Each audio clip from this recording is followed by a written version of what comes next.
Hey, Brooksy.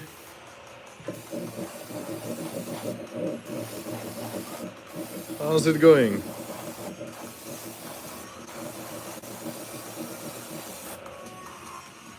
Yeah, I know, mate. Yeah, I wanted to look you up on Instagram. That's why I asked whether you are there, because when someone tells me that they are making baits, then, I'm interested.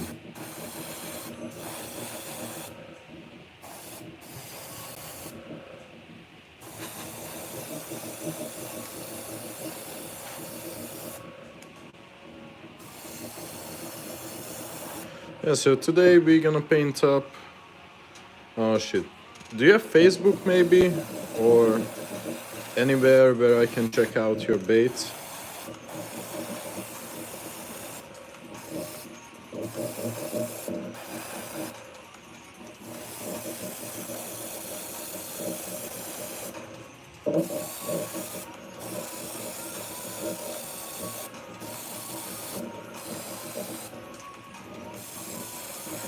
Yeah, today is gonna be fun. We are no social. Ah, it's fine. Yeah, I can understand that. It's a pain in the ass. That's what it is.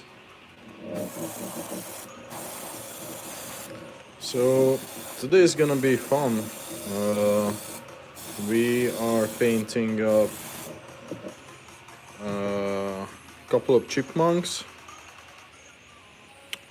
a big bass swim bait, and this is gonna be the most fun. I'm painting up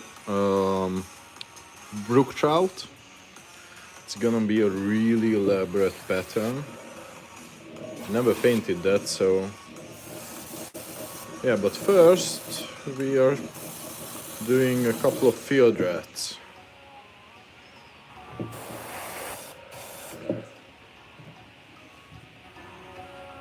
So, what type of baits do you do? Do you make wooden baits or resin baits, or do you paint blanks, musky baits, soft plastics? What you into?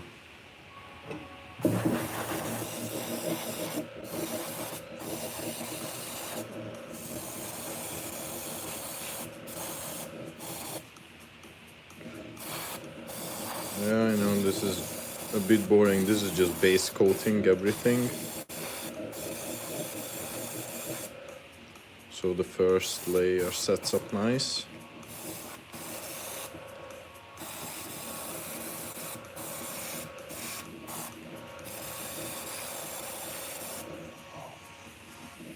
Hey Thomas, how are you, mate?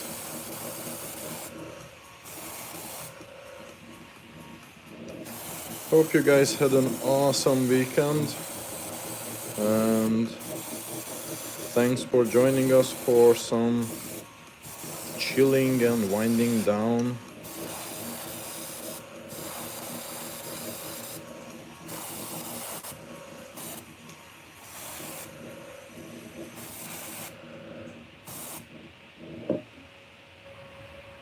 Good, that's cool. That's great. Yeah, so there's a good selection of big baits. Here, this is obviously a bake bait. As you can see, this is gray initially because I designed this bait and I 3D printed it. But these are resin baits.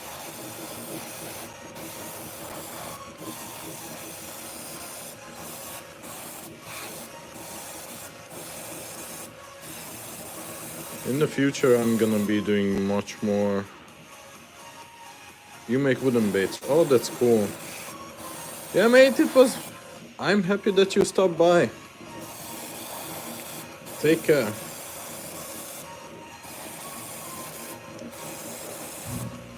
Yeah, in the future, I will definitely do much more wooden baits. That's for sure, because I just love doing them. That's where I started out.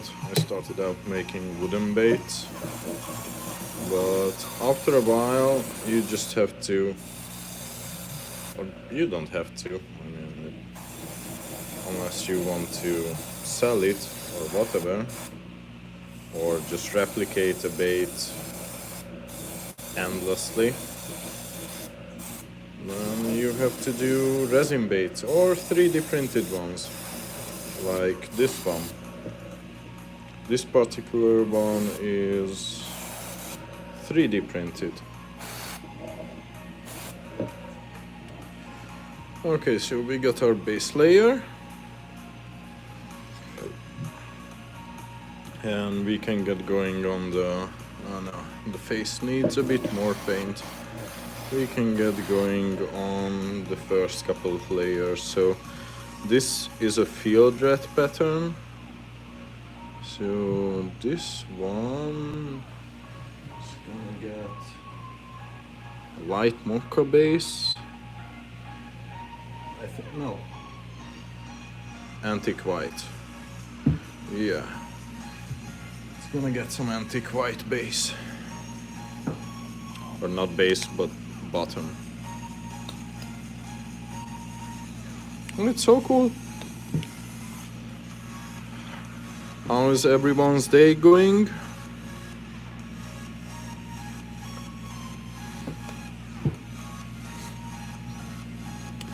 I had a wonderful weekend and now I'm just winding down with some bait painting.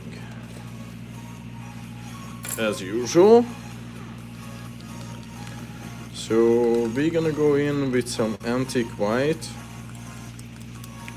on the bottom of the baits. This is basically the only color that the fish see, so it should look natural, or like more natural than the white that we had on initially, because this is just too white. White is necessary, it's like a necessary evil in bait making.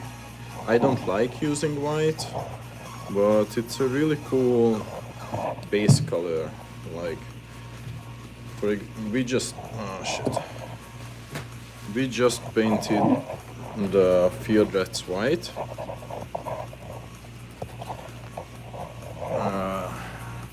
and now it will take the paint much more easily. So antique white.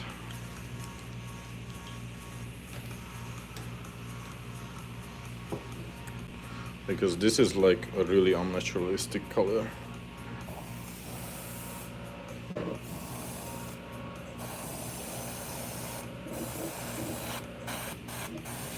But this antique white, you see the difference. It's really subtle, but it's needed.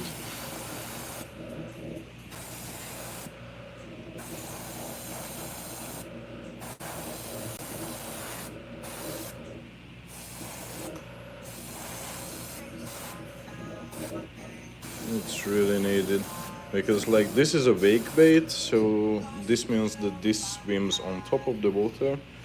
So the only color that the fish actually see is this bottom color.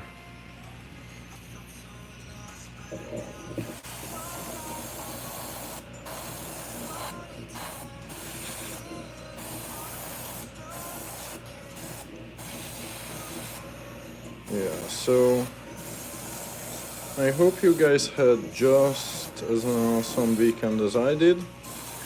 I got out fishing.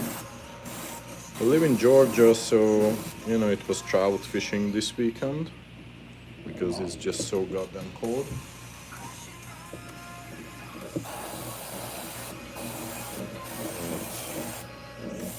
But you know, I don't want to say it's better than nothing, because trout fishing is truly awesome.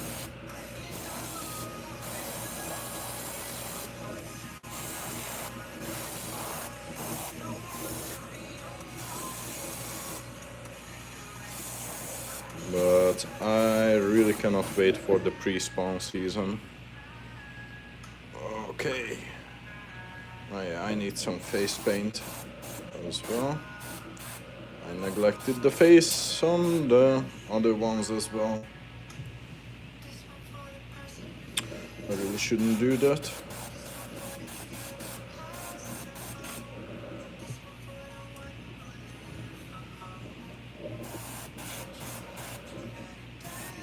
This is just such a cool bait. I love making these, but I like throwing them a lot more because they are just superbly stable. So that means they will never blow out. So it's just really easy to fish with these.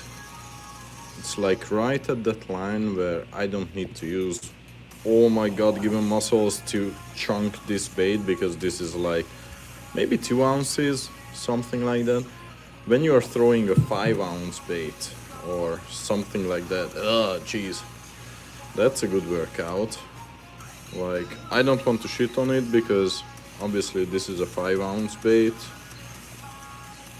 but it is what it is. I mean, obviously you can catch really big fish on those, so I wouldn't necessarily want to neglect them.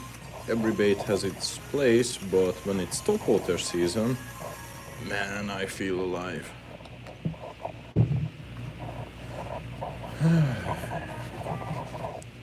Yeah, so this one was off-white or antique white. And now we're gonna go to brown colors. Which brown?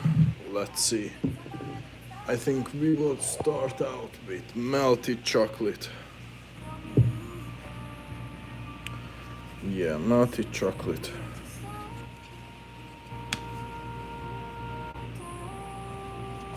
Yeah, that's good, but we need a bit more coverage.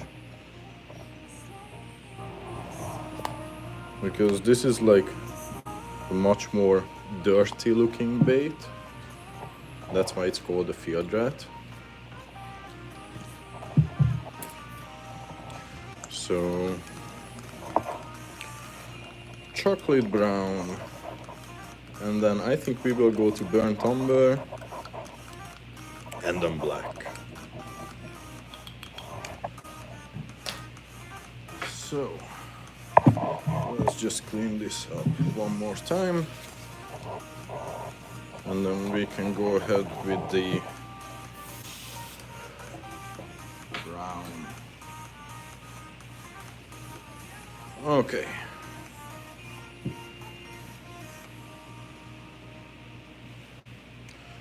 So the brown goes on.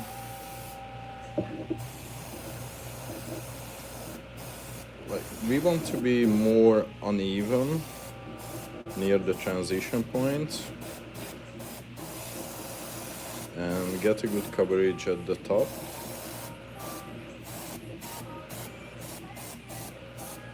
To make it look more realistic.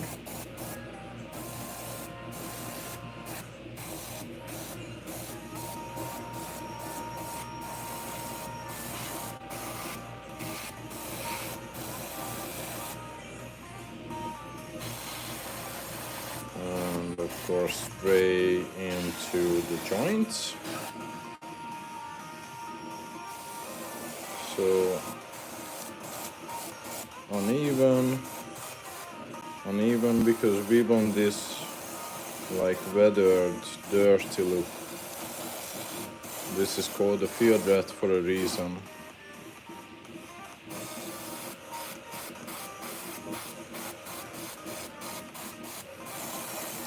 And then good coverage on the back.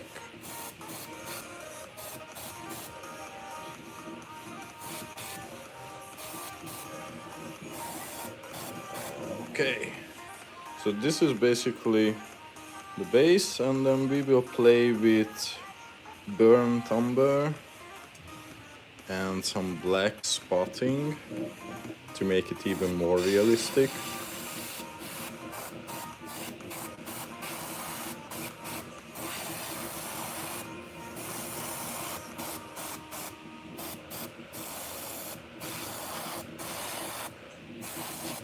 Yeah, the reason why I 3D printed this one and didn't make it out of wood is because of this fur pattern.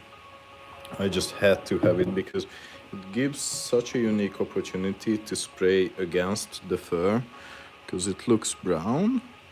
And hey gamer, and if you turn it, the scales are actually staying white. So this fur pattern really is worth it. I know 3D printing it is like a bit slower, but I just want that consistency.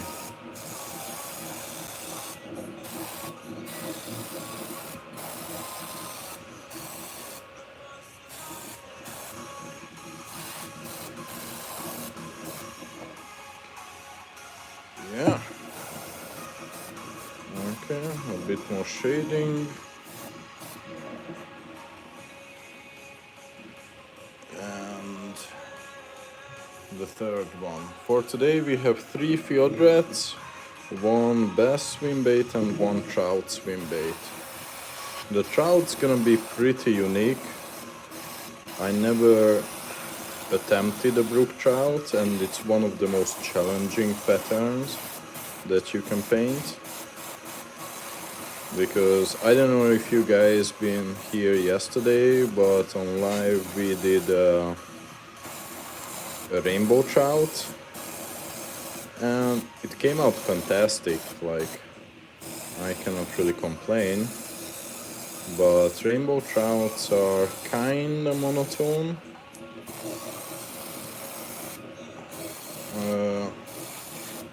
And my heart is with brown trouts. And let's see the joints again. Okay. So we are done with the, what was this, melted chocolate. So now we gonna do a bit more darker brown, just to give some random spottiness, some accents and some highlights here and there. You know, just for fun. We are Bob Rossing this shit here. Doing what feels right. That's the name of the game today. Okay, so melted chocolate out. And what did I say? Did I say burnt umber? I think so. That's just a color that looks like a shade darker than this one. Okay, let's see. If I have some, I'm not sure. This feels pretty empty. But I might have both. Oh shit. It's empty, almost empty, and I'm also wasting it. Nice job. Either way, we can get away with this.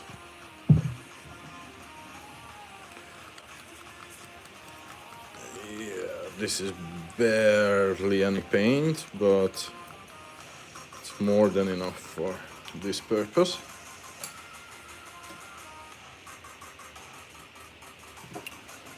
Because we have our brown. Okay, move out.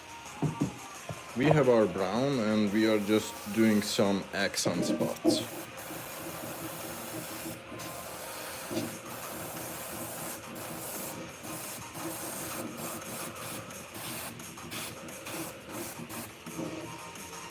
Yeah, it's barely noticeable, but it's there. It's like a worthwhile investment into this color.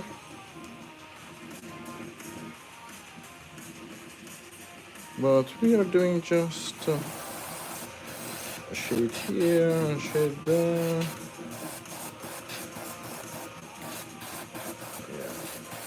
Yeah. These two are usually good combos.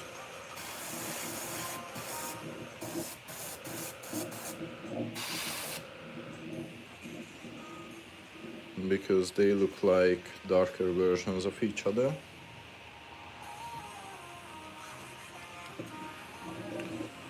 Okay.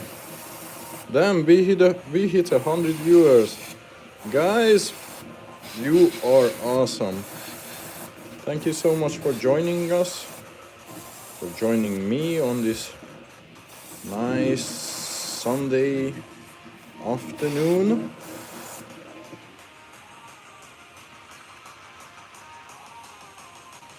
Okay, let's just move this one into the frame so you guys can see what we are doing.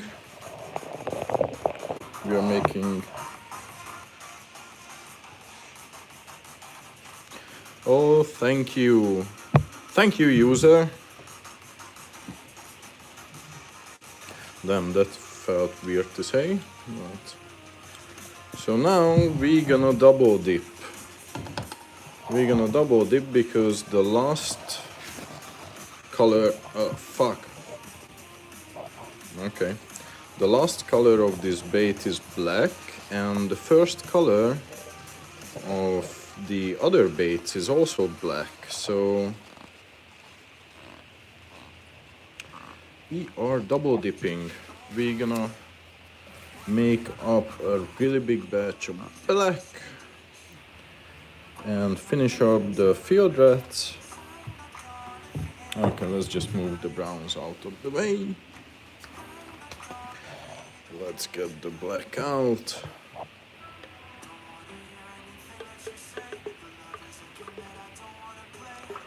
Maybe a bit more. Yeah, as I said, a big batch.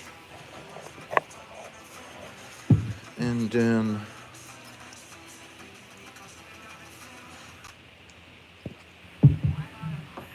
okay. Mixy mixy.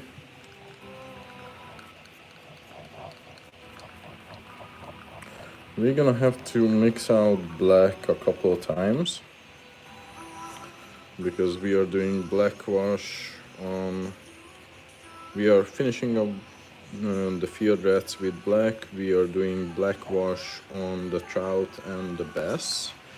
And we are also doing black on the back of the bass bait. And we are doing black on the back of the making math. Yes, sir. We are definitely into fun things here, like making math.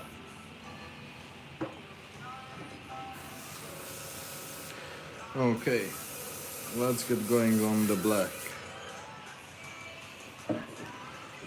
So, we want to do... Is the fish fine? No, they are definitely not fine. So we are doing a couple of things with the black here. We are again just putting accents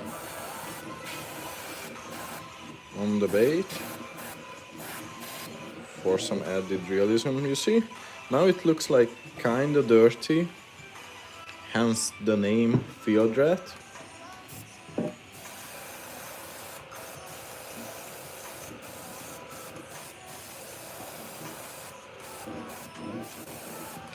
But we also want to darken up the nose and paint the eyes.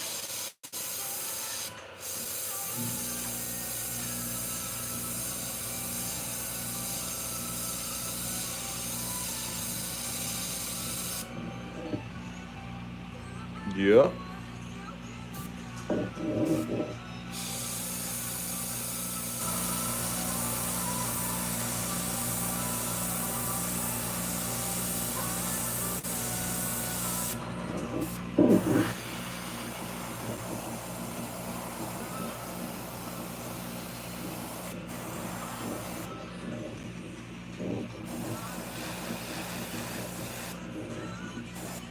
Okay, and basically,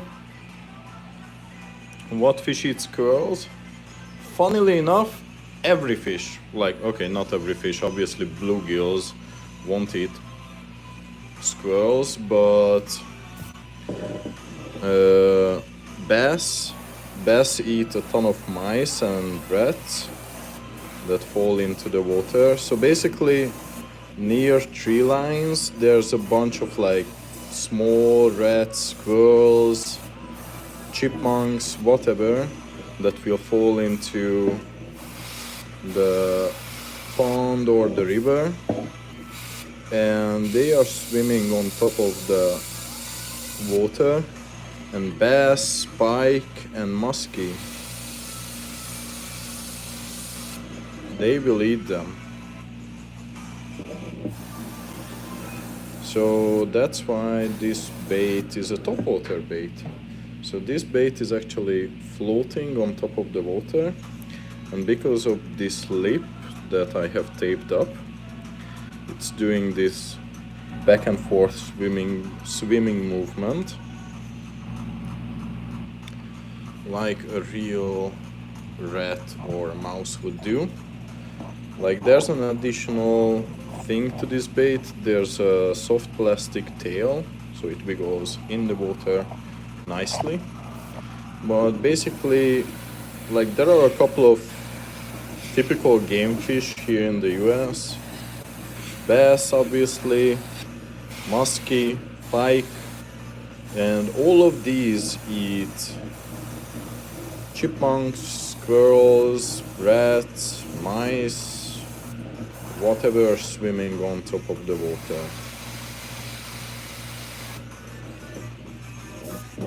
If you don't believe me, you are on YouTube, just search for it and you will find videos of mice and rats swimming on top of the water and bass eating them. So yes, these are done. Now we move on to the main attraction, which is the big bass and the big trout swim bait. Now for this, we're gonna have to do a whole bunch of, I call this technique black wash. Thanks, Melissa. Yeah, so this technique that we are doing now is called black wash. As you can see, this is a really detailed bait. It has all the scale patterns and everything, and we will just wash it black and then wipe it off. And that creates this really magical thing. But first, I'm gonna put on gloves because yesterday someone told me that my fingers look disgusting when I'm painting, and they are absolutely right. So,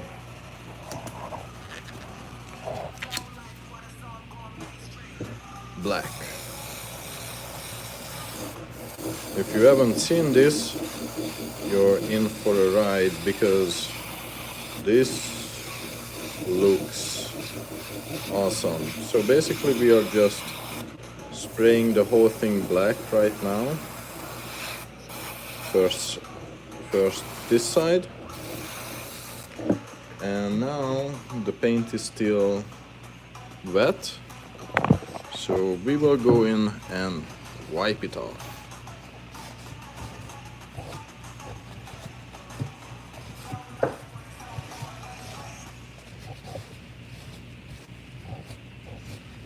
Just wipe it off. As you can see, what it does is it really exaggerates the scale patterns. This is where we started, and now this bait is ready to accept some paint. Because obviously we're not gonna leave it black and white. We will come in with the colors after this.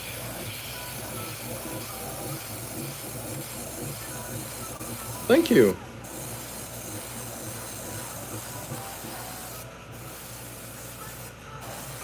Yeah, so if we are sticking to the plan and we can actually spray the whole thing with color that's like really light,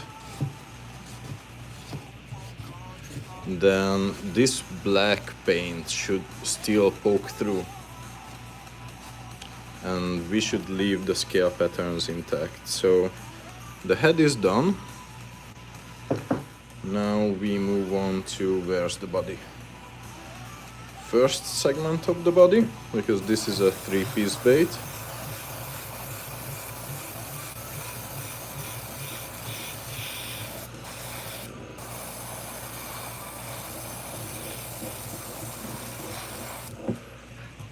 Yeah, it's a really cool technique. Can you have this one for free? I'm sorry, but this takes me a lot of time and money to make. We have a couple ones on the site. I think these are still on the site, so the baits are at hanlures.com.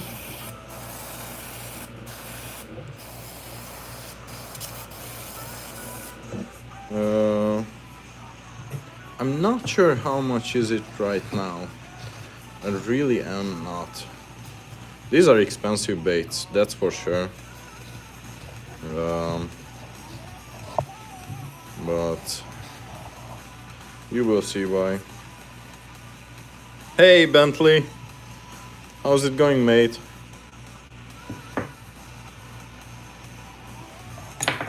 Yeah, we are making another big bass.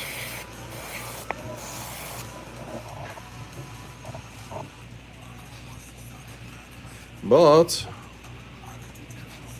after this, we're gonna do a crazy trout pattern. So this is gonna be a brook trout, and it will take at least an hour to paint and a bajillion different colors, because brook trouts are so gorgeous. Well, that means that they need a lot of color. So you see, guys, where we started out? Like, this is why we need the black wash, to exaggerate all the scale patterns. Now we will quickly do this with the trout as well. How's it going, Bentley?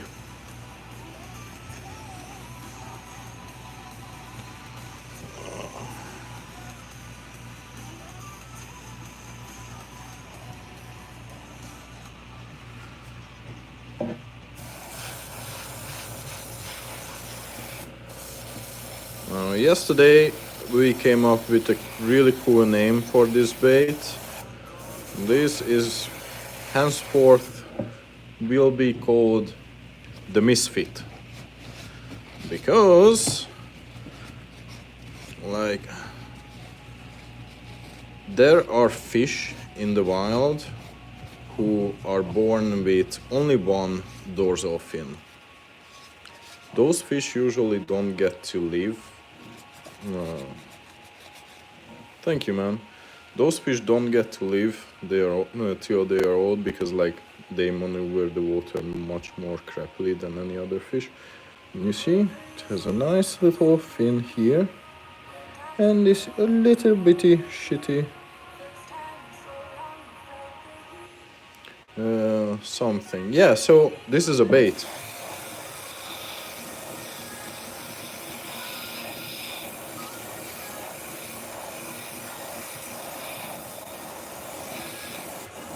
I'm going fishing next weekend and I need a couple of baits.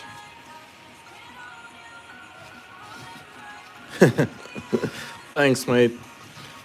Yeah. Yeah, the funny thing is that I can actually catch humans with it. Like, I put on a couple of shorts on YouTube, and you guys wouldn't believe the number of people who started complaining about me being an animal abuser. I couldn't explain it fast enough that no, these are not real fish. I didn't kill any fish to make this. This is just for fishing purposes. It's made out of resin. But still, I got cursed out for abusing fish.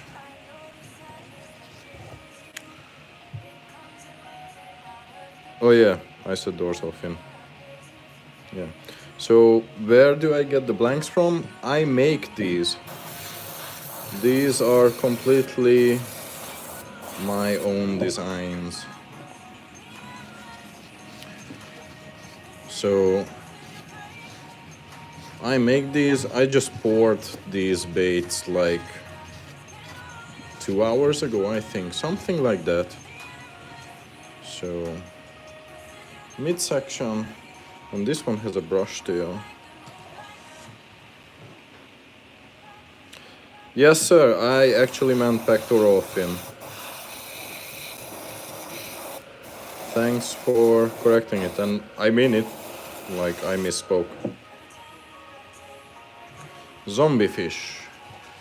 Hopefully it won't be a zombie fish. Hopefully it will be a real nice looking brook trout by the end of it.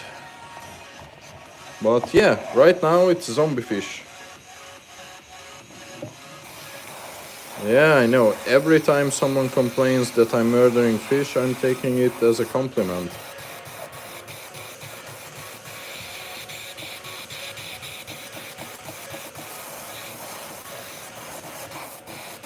Okay, luckily my airbrush gunged up at the last moment.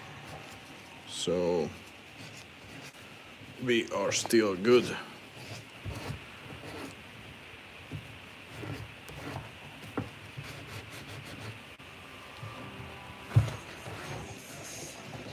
Okay, and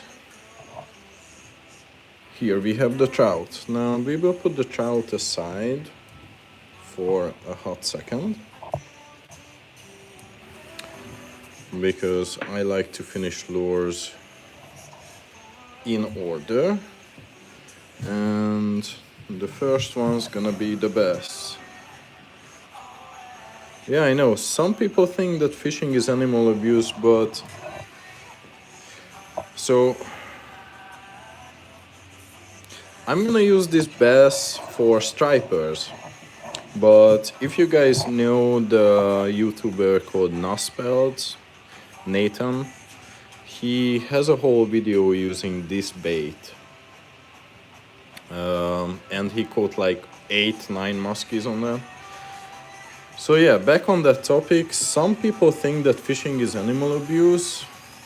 What those people don't know is that fish actually don't have receptors to feel pain. They don't feel any pain.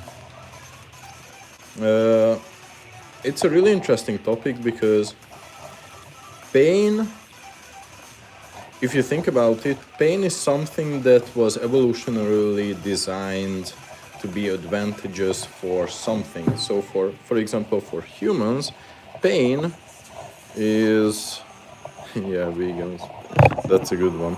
So for example, for humans, pain is advantageous because you can learn from the experience and then not do it again. If you learn that fire is hot, then you will stay away from fire. But for fish, who don't really do much, and the only time they actually start feeling pain is when they are getting eaten or chased or something, but when their lives are in danger, which mostly happens only once to the fish. feeling pain is not something that holds any evolutionary advantage. And like, all I feel is pain. Yeah, I feel you. Like, I know because I have a PhD in neuroscience, so I'm not just talking out of my ass here.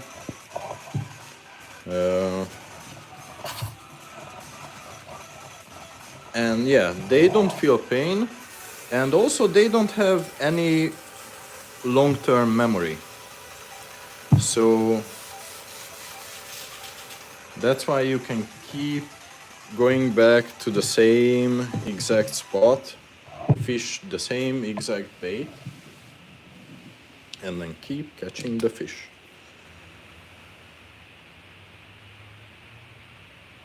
Yeah, that is true. Fish don't know the concept of fire, but yeah, you got me there.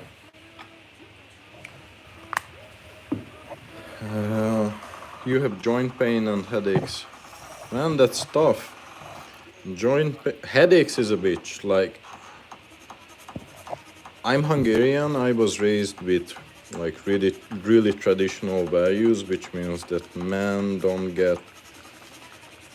are not never tired, men are never freezing, and men just don't complain in general.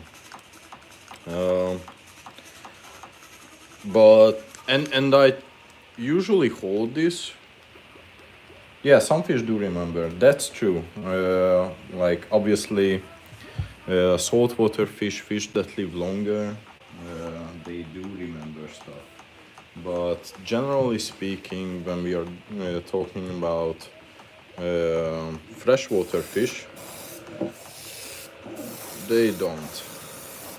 Okay, so we are going in really light.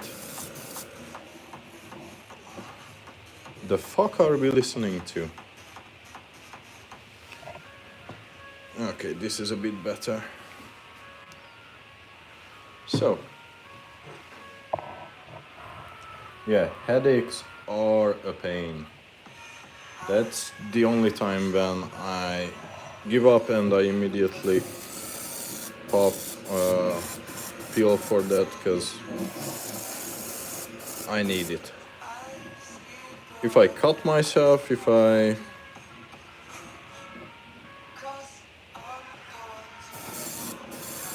cut myself, if I hit myself with a hammer, anything, I don't care, but headaches, yeah.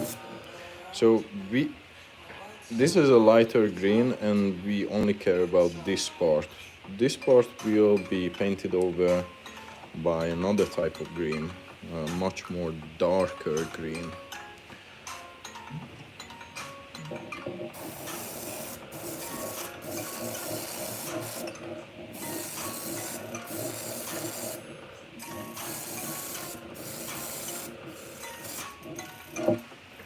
Yeah, Twitch, that's a good point.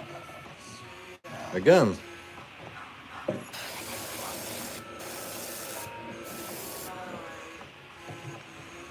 so this green is called Cali green, and we will go over this with English ivy green.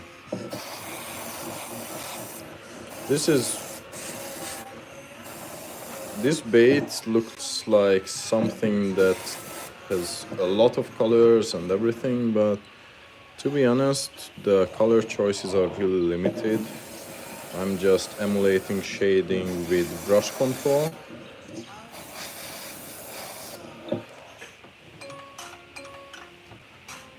And that's why I can get away with a limited number of colors. So we are done with English ivy.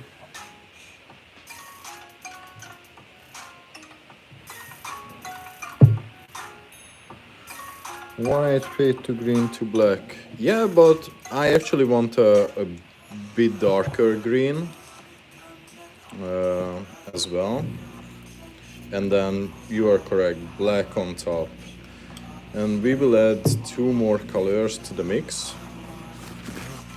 One of them is a champagne belly, and the other one is metallic fuchsia, or fuchsia, or I never knew how to pronounce that name. It's, you know, fucking pink. But dark pink. Fuchsia. I don't know. And again, I don't know. Genius! I just broke my little cup.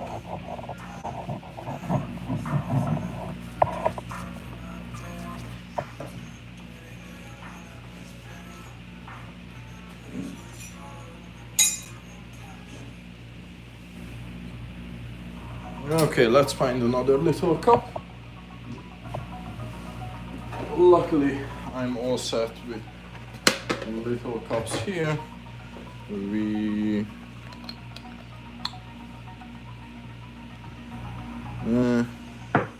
Again, we have to do with this. But first of all, we need a little bit more mixer.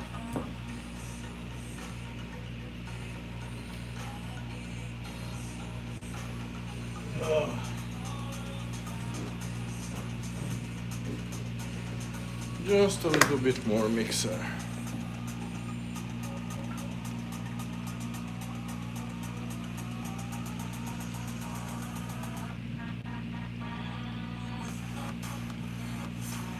Okay, and some alcohol.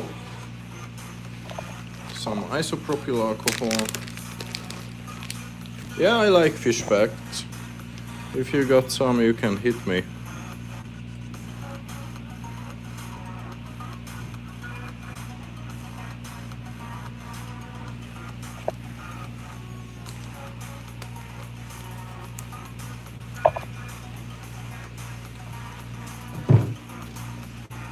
Okay. Like, I know I'm being lazy. I really should have prepared in advance. Phew! The fumes. I'm liking this dense isopropyl cloud that surrounds me right now. It's intoxicating, pun intended.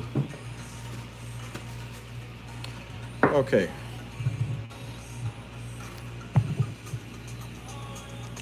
Kelly green, we are done with that. We are going with English ivy green.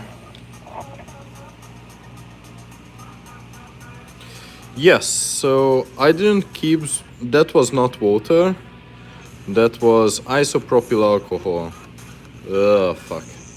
And the reason why I keep isopropyl alcohol in a Ziploc bag is because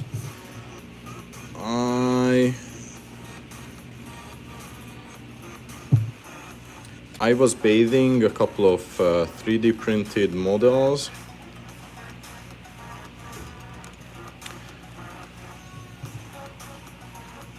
And they need a good isopropyl bath.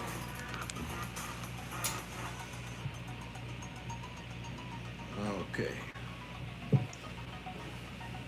So.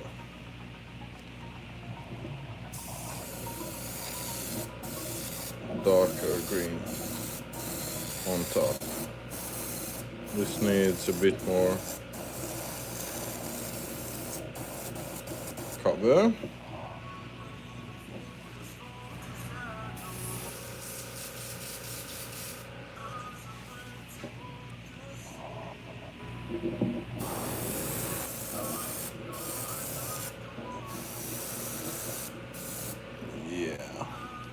Like that. This fucking hell, I just keep dropping baits left and right. Like, I blame the gloves, because the only reason why I'm wearing gloves today is because yesterday I got self-conscious. Someone said that my fingers look disgusting with all the paint ganged onto it.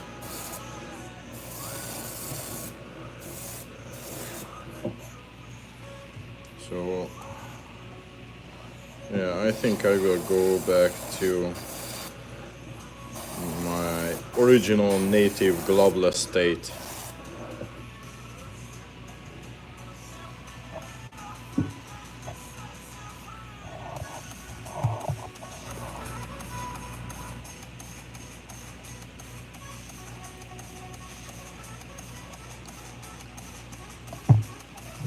And this cup is really not ideal,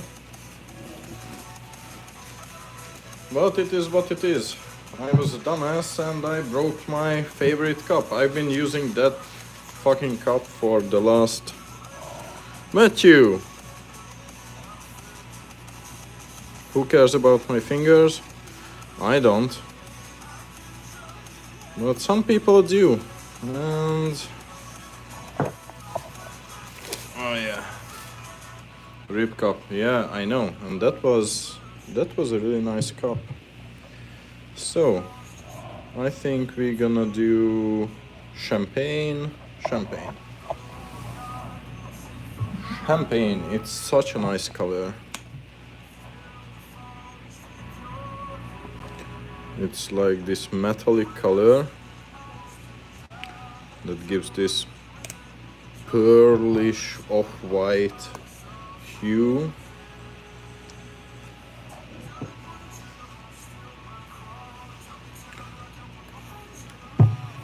To the bait. Thank you, Matt.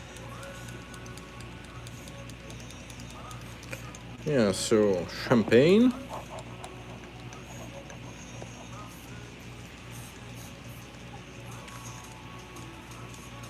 Trash. Thank you. Oh yeah.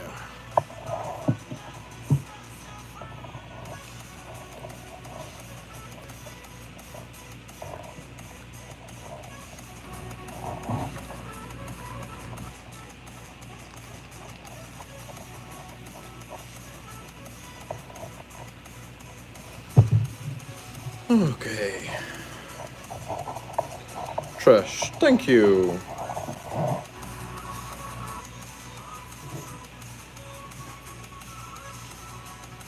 Well, if you have any suggestions, I'm here to listen.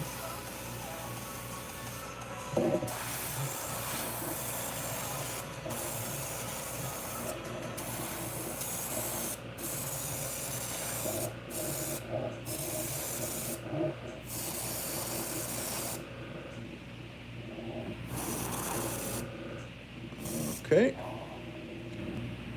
The belly is done because I don't want to. I'm not listening to haters. I appreciate everyone who stands by and comments and, you know.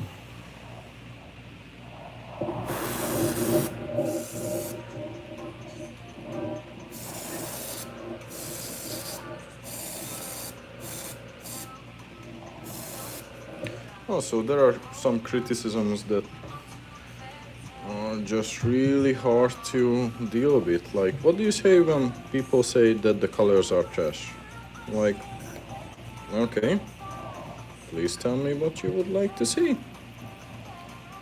If you have legit advice, I'm gonna listen, I'm gonna take it into consideration.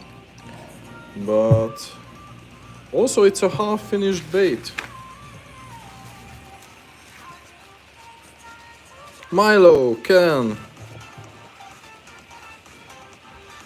Cass and Brantley, how are you guys? Thanks for stopping by.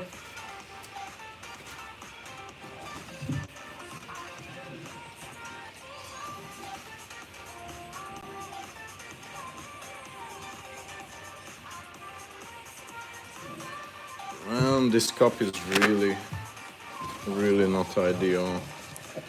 But it is what it is. I have to persevere. So next color is metallic fuchsia.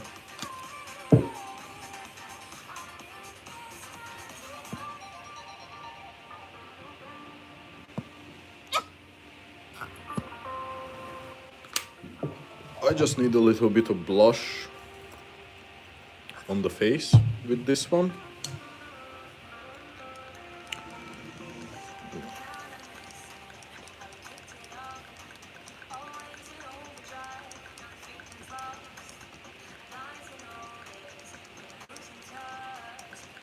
Yeah. Basically just the underside, just to emulate that like pinkish hue that some bass have here. That's why we are doing this really unnaturalistic color.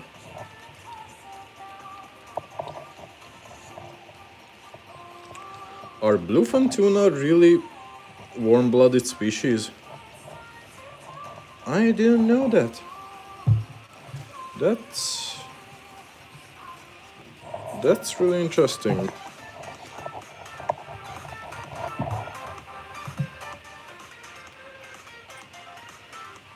Okay, now just a tiny touch.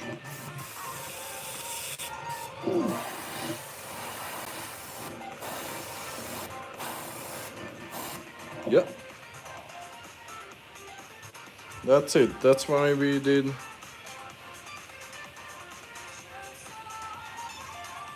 Yes, they are. Thank you. I really like learning about new stuff. I didn't know that.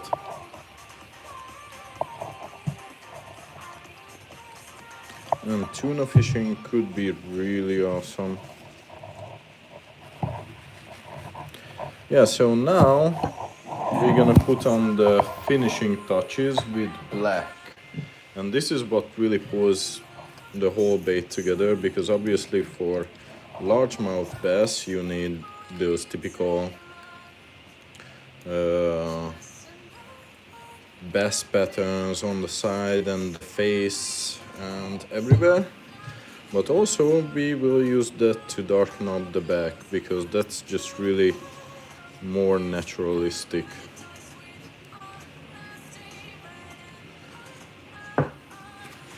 But for that we need to clean out this cup. Oh, how I hate this cup. Don't I have another one somewhere? Of course not.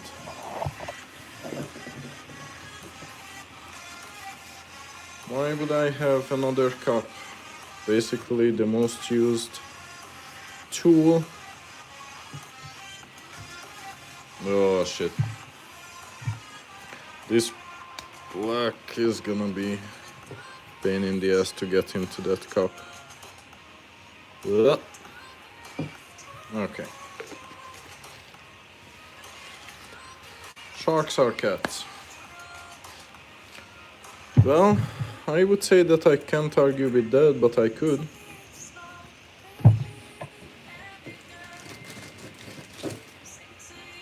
Okay. So, some fish don't even have a jaw. Now, I knew that.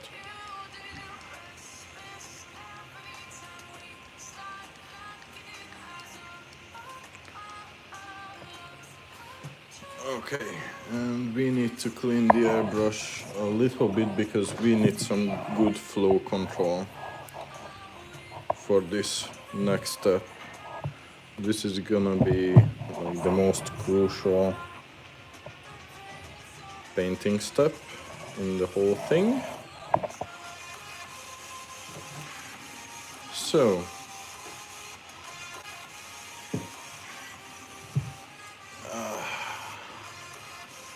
we'll try to not touch the bait too much, and for that,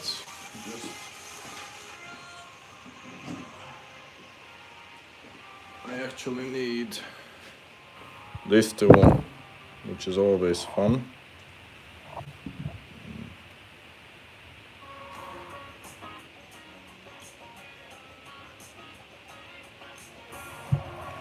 But yeah.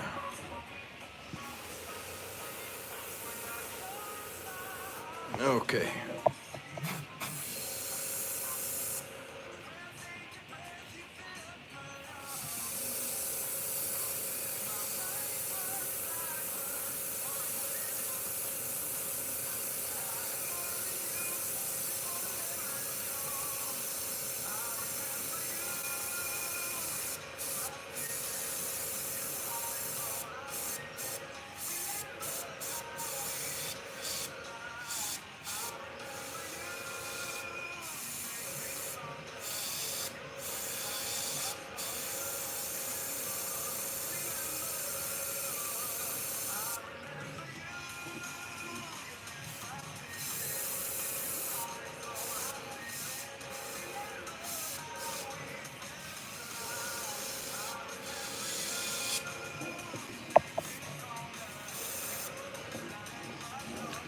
Okay, face.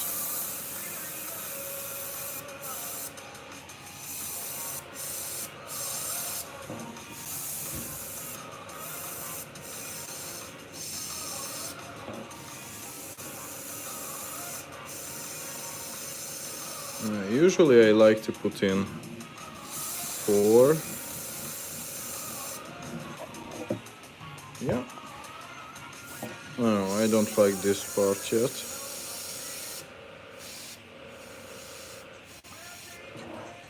Okay, a bit better.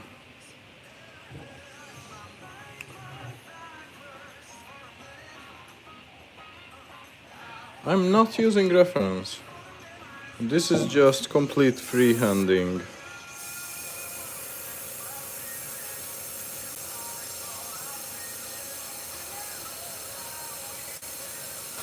And like what feels natural.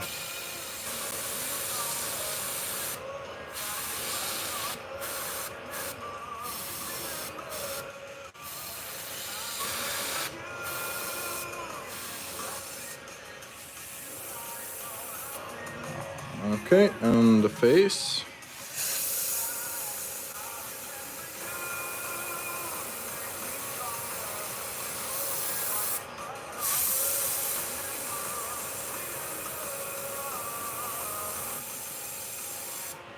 No, don't start it.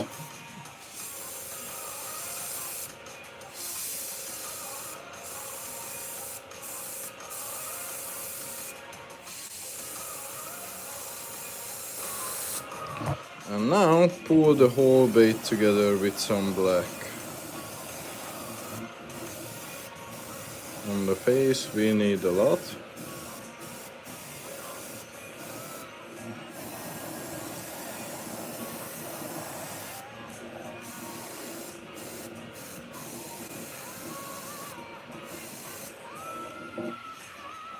Okay, let's just turn it around without dropping it.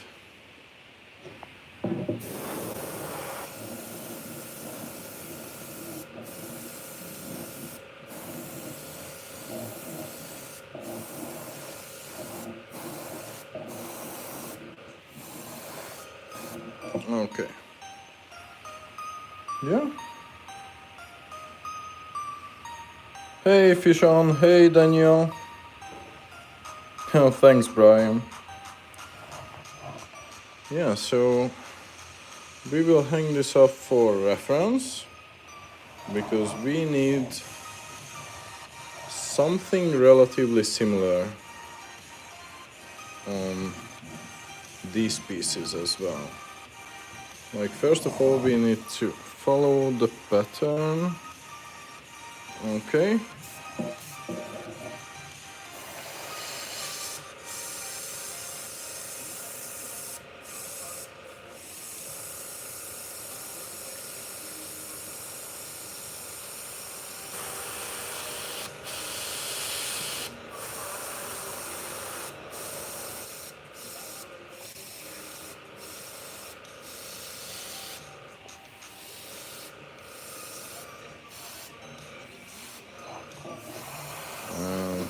Put the black on the back.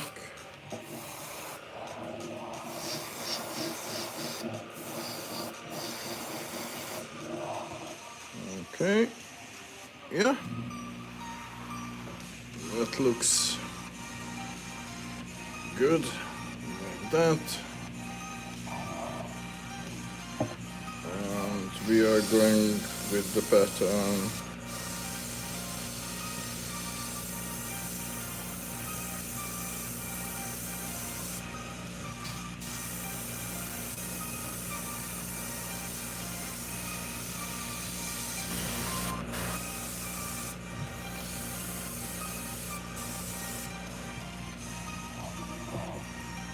No, these are epoxy.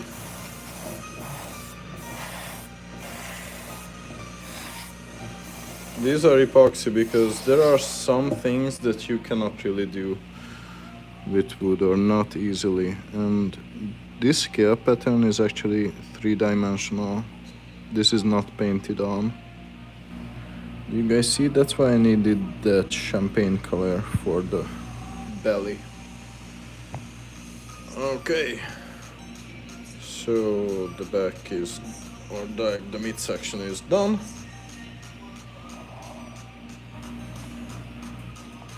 And now the tail.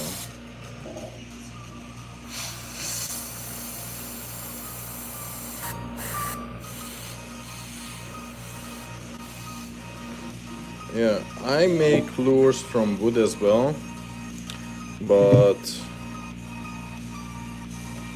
I don't know. Yeah, there's a lot of you guys here, so now we are done with this black bass bait. And while we are waiting for it to dry, let me just give you a tour of what kind of baits I'm making. So this was one of the first trouts that I ever made. This is a big rat wake bait. Crappie wooden glide, fancy bluegill wooden glide. These bluegill, smaller wooden glides, fancy bluegill. This was a 3-piece resin bass, an American shad. Here's a really interesting bait that I love to make. This is one of my favorite glides ever. Of course, another American shad. And this is where it gets really interesting. Here's a fancy bluegill. Kicking Bass OG. Hi, man. So this is a fancy bluegill. And as you can see, it also has this realistic pattern. Here's another black bass that I did recently. Here's the smallmouth version of the same bait. Here's traditional bluegill. Another sunfish. This is the gigantic version of the rat wake bait. One of my first fancy gills that I did, and this was just a prototype. But as you can see, there are some things that are missing from that wall, which is this trout. So let's just quickly get rid of this mess that we made here and start the main attraction, which is going to be the brook trout.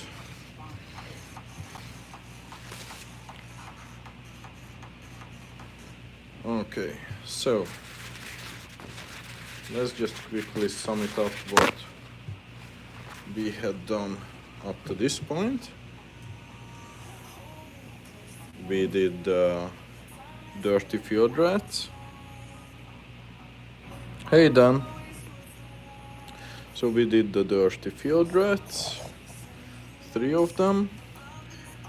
Now the paint is kinda dried, so I can actually put these side by side so you guys can see the proportions and everything and how the bait looks like.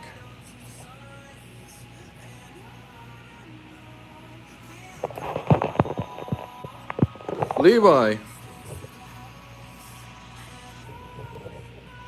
Yeah, Levi, you never sent me your address. I told you, hit me up on Instagram, and because I need an address to ship it, mate. Yeah, so this is the big bass swim bait that we just did. And now we are off to a really fancy glide bait.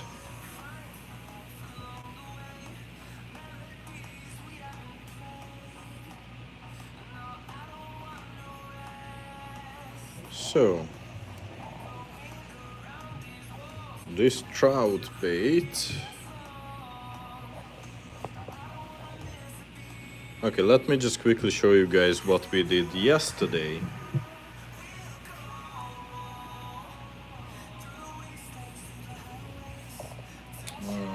There's the tail. This is what we did yesterday.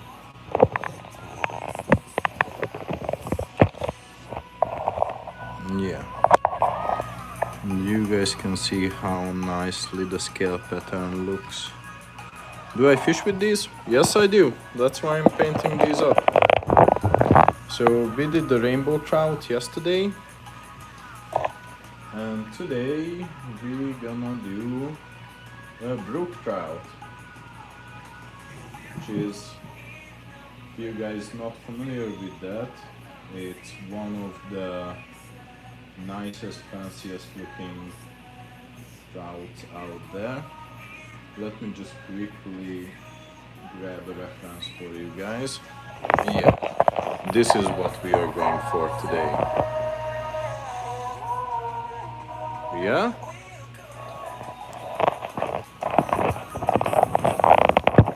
So that's gonna be an undertaking, that's for sure. Let's just quickly move this piece back. Like after the live, I will do the clear coating on this one, because it finally deserves some nice looking clear. But first I think I need to do the eyes. Not sure. Should sell them. My wife actually sells them. So we have a bait business. I just come up with designs and tinker around and play around with them, and once we have the process done, my wife is painting these. So let's just keep these in frame, but a bit more distance never hurts, because otherwise I will just keep spraying them. So the first color that we need for this bait is actually, what's that? I think Cali green. No, not Cali. Yeah, it's Cali green. Okay, Cali green again.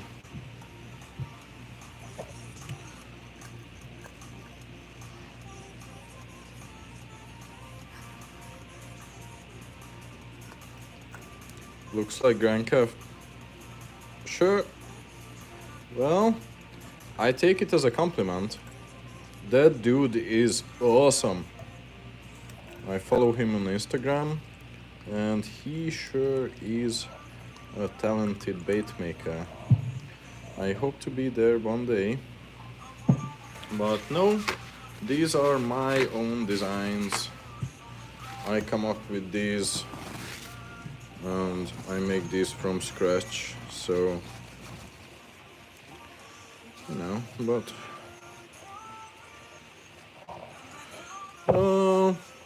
like 120, 130 bucks, something like that. We are around that price point.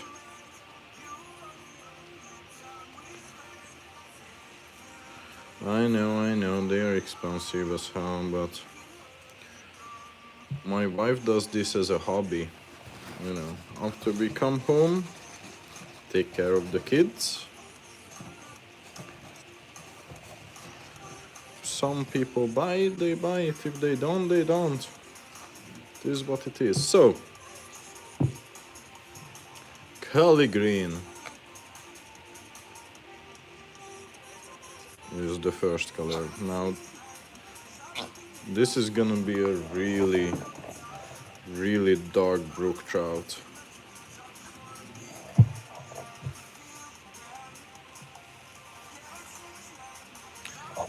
Yeah, you see, I get that. I get that most people think that these baits are really overpriced. I completely get that, but on the other hand, like my wife does this when after the kids are asleep. She is painting every night, and we don't necessarily need the money, but if someone's buying them,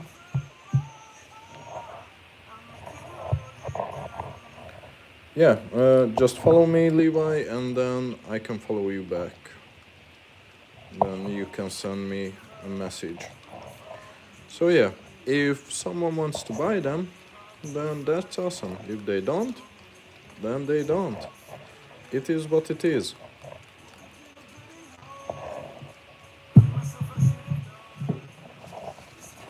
Thank you. Yeah, you see, that's where I really want to add value, because one important thing that people should realize is that if you are selling something for such a ridiculous price, then you should be able to offer value and not just do an overpriced shed glide again. Uh, we have a website, it's handlers.com.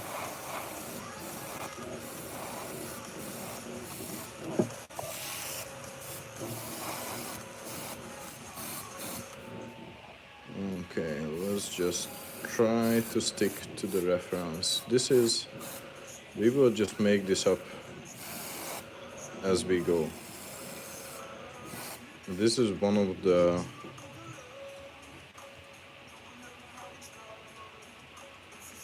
fish on. Hey, mate.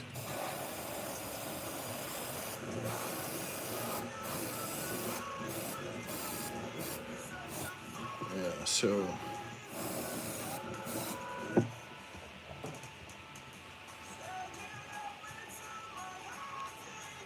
funnily enough, the dotting is gonna be the most ridiculously. Okay, after the live, Levi, I can follow you back. Not right now, because obviously I need my hands free for that. But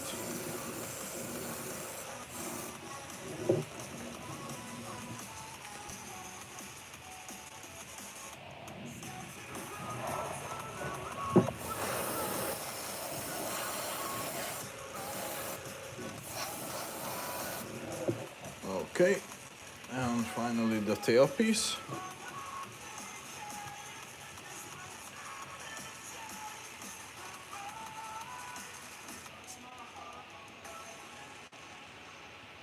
Oh yeah, hospital for sure. Send me the video. Like Temu, funnily enough, has a bunch of amazing baits. Like, take advantage of that site. They really are giving shit away for free or for like barely any money. Okay. So I believe that. Okay, so now we will do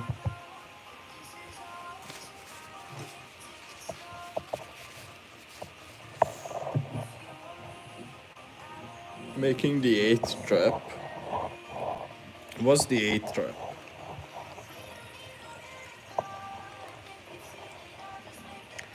So in 8 I'm not familiar with the reference.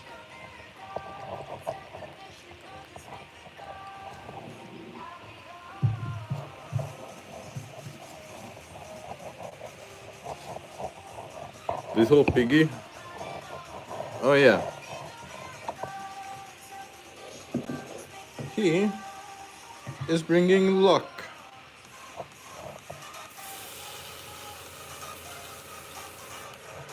He is bringing luck to us. So now we again need a bit darker green. So I think we're gonna go back to the trusted. What was that? Shit. English ivy. English ivy. Yeah, I think so. I know, again, the baits are like, I could have done this the smart way, where I paint the bass and the trout side by side, and usually I would do it like that, but I feel like that's less enjoyable. So, English ivy green for the back.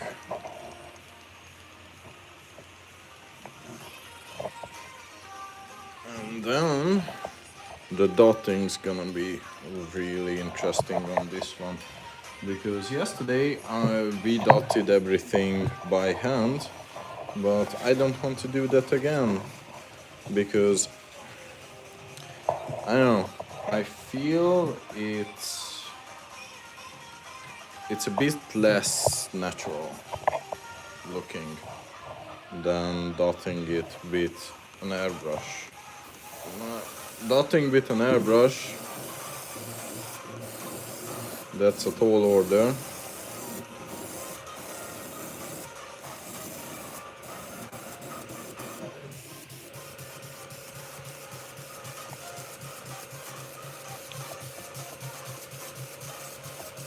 Fuck you, airbrush.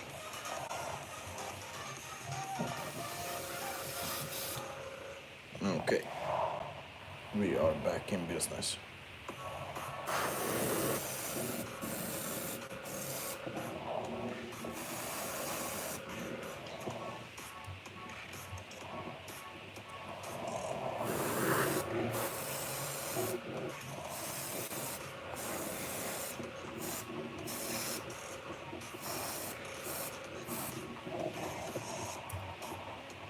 Okay.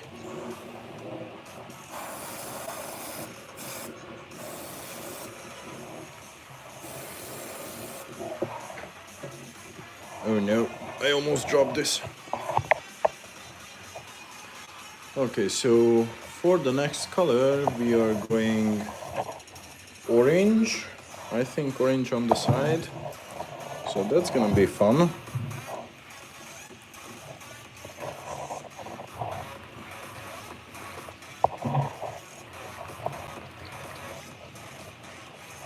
Orange, it's like peach. I don't even have that color. So we might just have to mix it up on the go.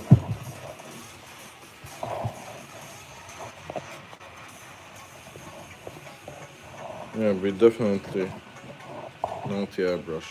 Yeah, it sure is disc.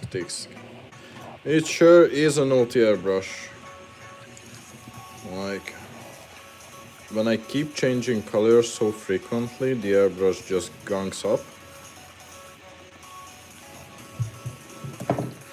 So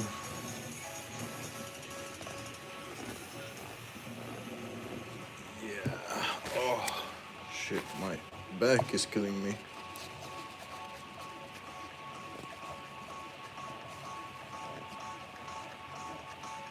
Abidin Hamid. Hey mate. Yeah, so the next color is gonna be this pumpkin orange. This is a really colorful fish. I just need to lay down a tiny amount of this pumpkin orange and then go with, I think, flag red and then flamenco red. Am I standing up? Yes sir, I'm standing up. So that's why my back is killing me.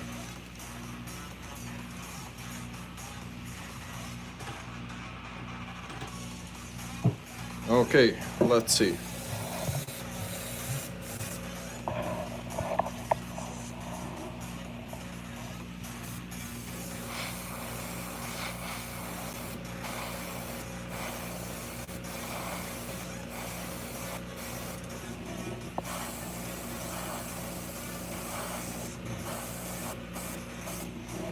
Just a tiny bit of orange.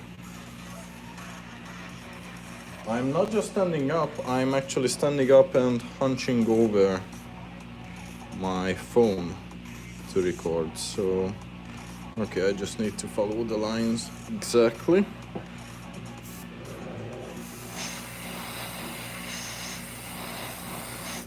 Oh shit, this was a bit too much. I didn't mean to put that much orange down, but luckily we will go over it.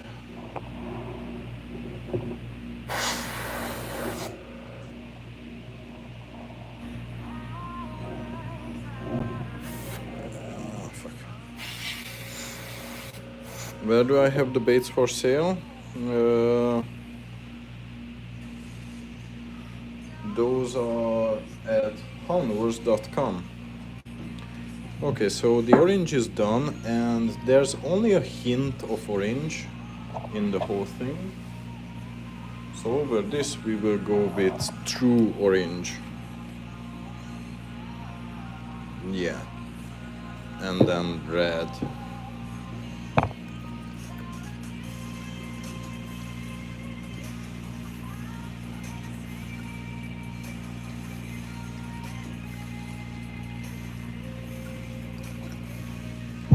Okay, luckily we don't need to clean this up that much, because we are going in with another orange color.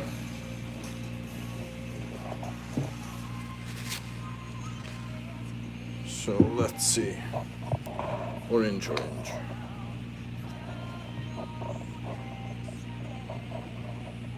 Fuck off, orange.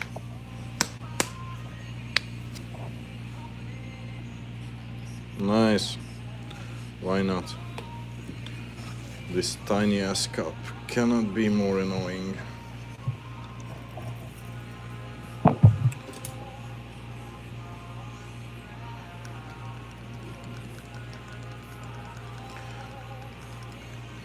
Yeah, tiny bit of orange.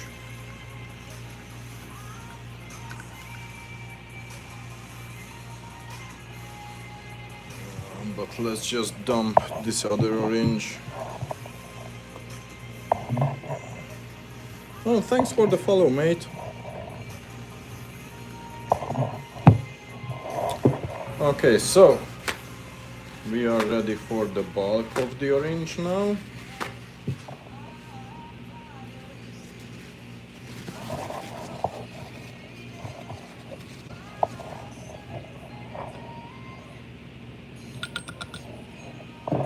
Okay, that's annoying, but it is what it is. So, more orange.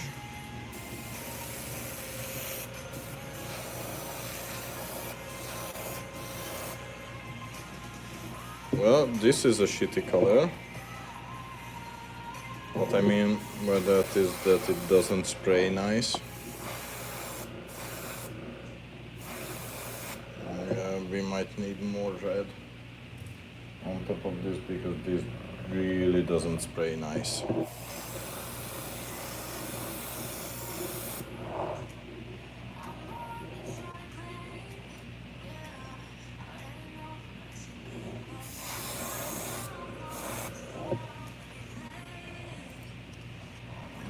let's just do the tail real quick and then move on to some.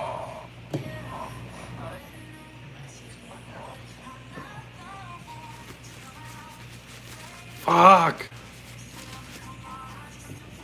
Okay, I just did one of the worst things that I could have done. I dropped the bait in fucking water. The tail section. Ugh. I'm gonna start raging.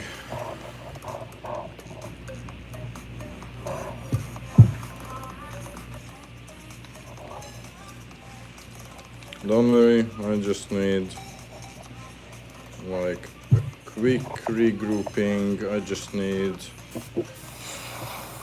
some orange here and there, and then some green on the back, and then we can move on.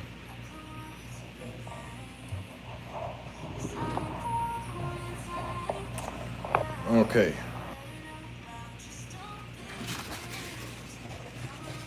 It is what it is. It happens. It happens when you are rushing, and usually I'm watching some shows. Like I'm watching Letterkenny right now. So usually I'm just chilling, and I have time to prepare for stuff, but not now.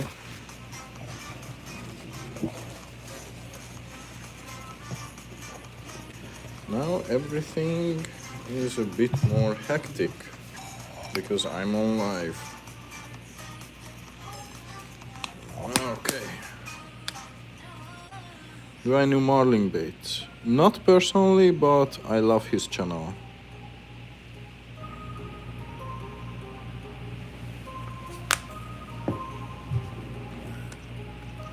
Yeah, he is definitely an awesome dude, and he puts out a lot of knowledge about bait making. Okay, let's just quickly correct our mistake, or my mistake. I'm not putting anything on you guys.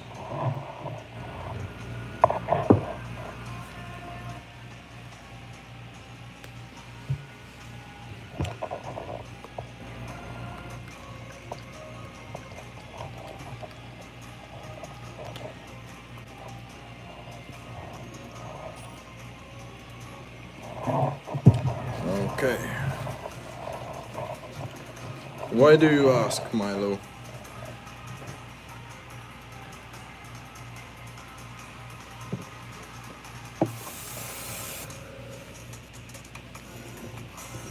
So let's just fix this tail section.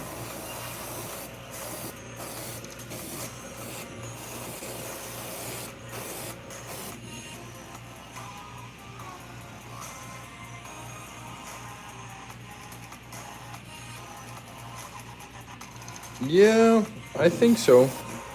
Like 180 could be the price. I'm not sure. My wife is the one who's doing the pricing and the sales and everything. But yeah. Okay, so this is where we are now, and we will go in with some really heavy red.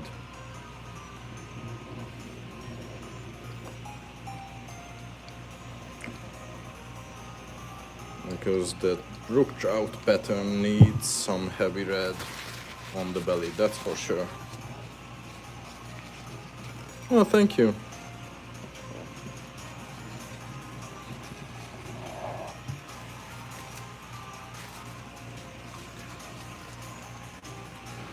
Yeah, if you guys want to see that bass bait, this one, being fished, Yopin, hi mate. So if you guys want to see how this bait moves, then Nathan Naspeltz, Naspeltz, here on YouTube. He's an awesome guy. He has a really cool channel, and he fished this exact bait. I made a couple for him, and he caught like, I don't know, 8 muskies, I think, during that video. So let's just open this shit up a bit more. Okay. So we are ready for bright red. I think bright red? Not sure. Oh yeah, definitely bright red. That's the color that we want.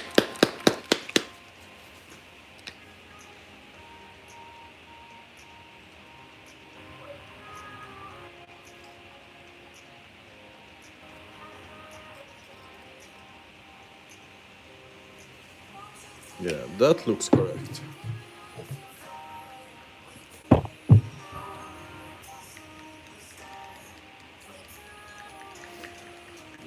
And then we will go in with some flamenco red to to make the belly really stand out.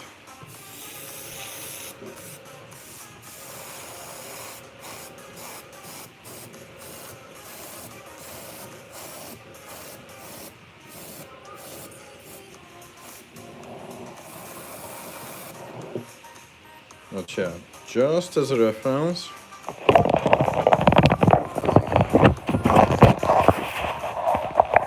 that's what we are going for.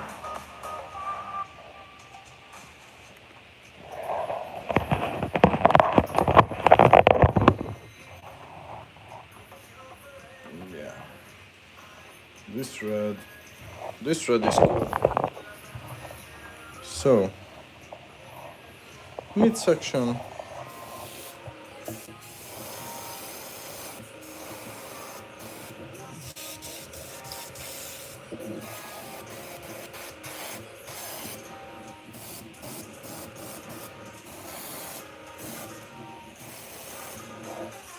Yeah.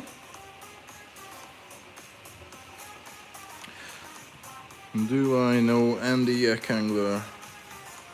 Yeah, so if you check out that video where Nathan used this bait, that's a collab video with Andy.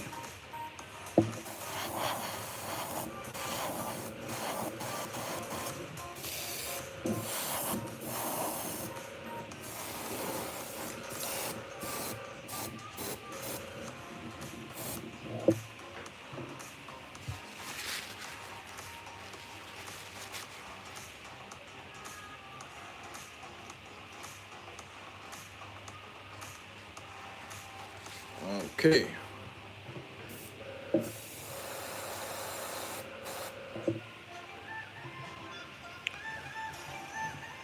Yeah, the tail is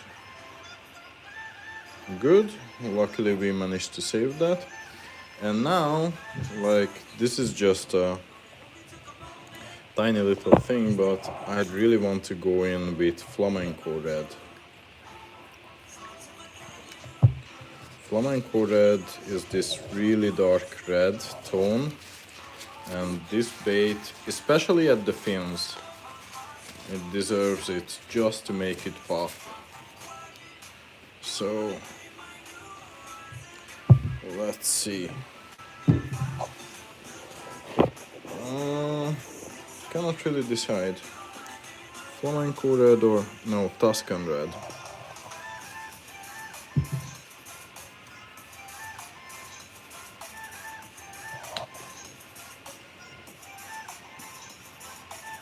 Oh yeah. This will do the job. This is an awesome color. For sure. Yes, sir.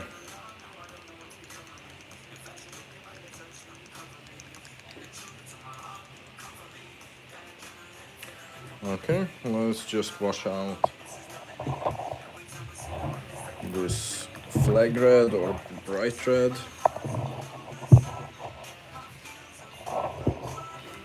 And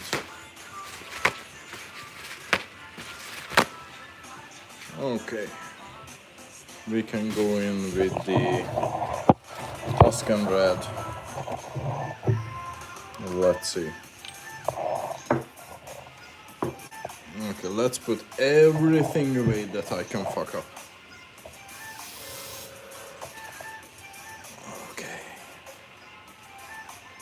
Let's see.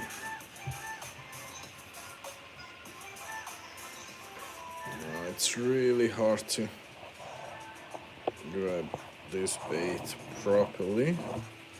So let's just do the trick again, because we want to paint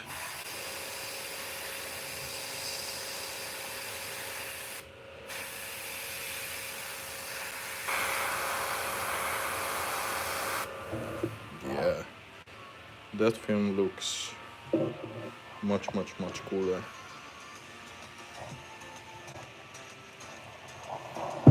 Okay, and then just a slight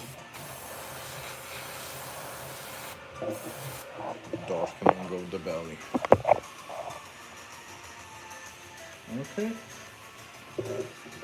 These two.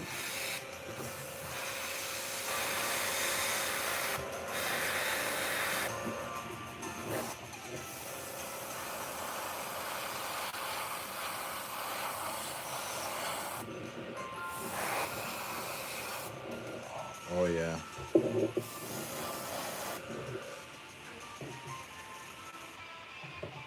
Yeah, that's why we needed that orange line.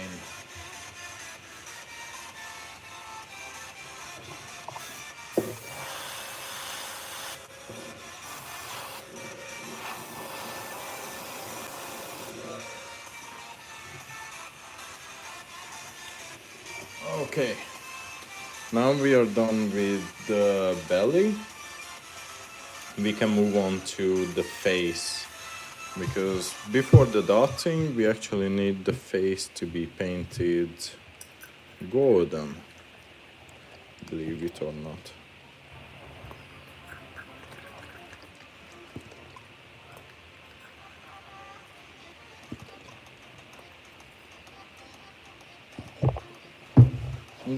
Golden is just such a nice color for that face. Yeah.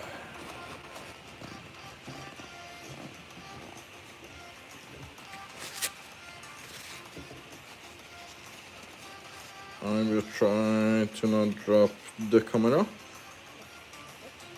I almost dropped it just now.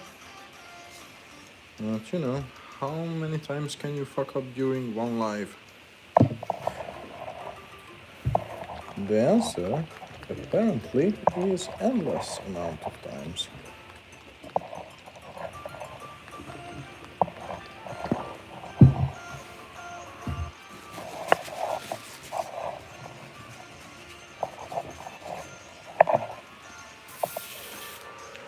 Okay, so next color is the face, which is metallic gold.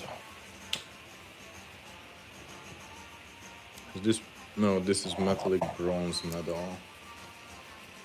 Is this the color I want? No. I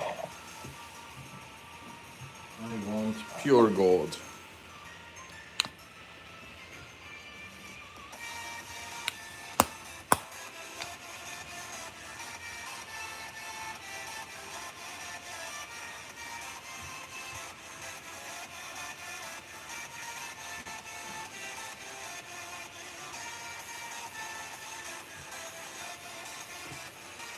Okay, stop being a little bitch.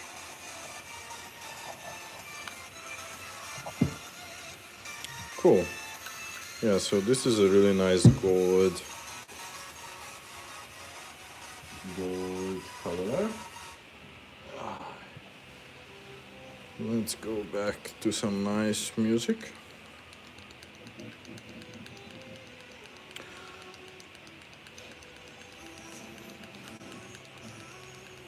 Yeah, so we will pull everything together just as we did on the bass with black at the very end.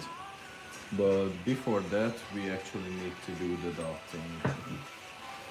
So right now,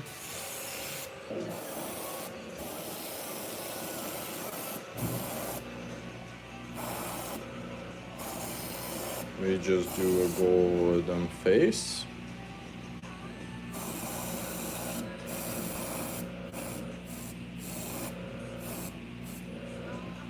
Yeah. And then we will come back with black at the very end. Yeah. But yeah, we can go ahead and do the 3 dotting colors, because rainbow trouts, they have a single dot color which is black, but brook trouts, they actually have 3. We will start with what's that? Antique white. Antique white.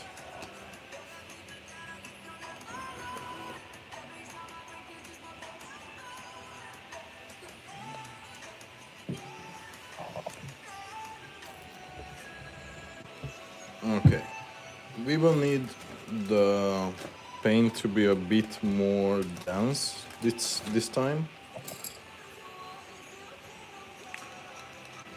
And we will need really good airbrush control. Like, this is the key step.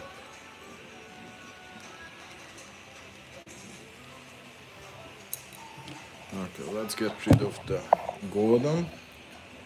This is where I either mess up the whole bait or where this becomes the coolest bait ever.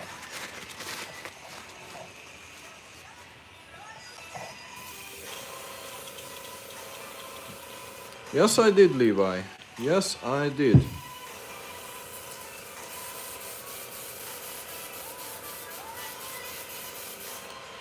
Okay.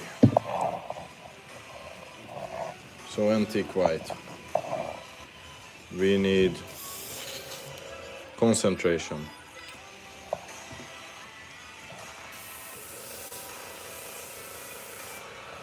We need... let's just move everything out of the way. And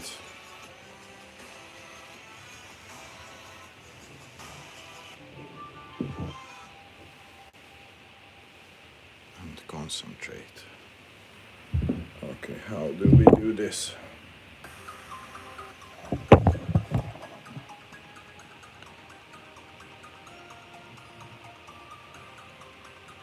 Okay, this is good. So it has basically two rules for dots. The dots are either yellow or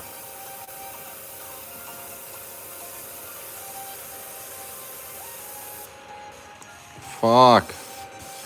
Don't start now.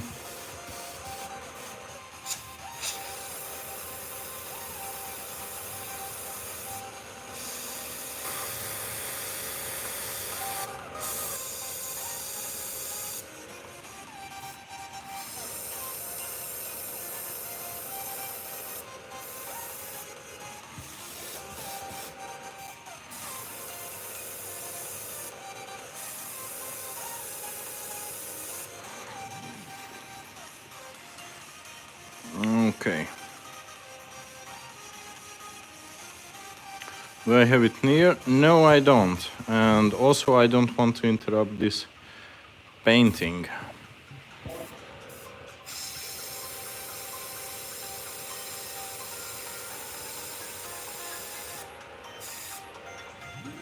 Fuck, this is spraying too much.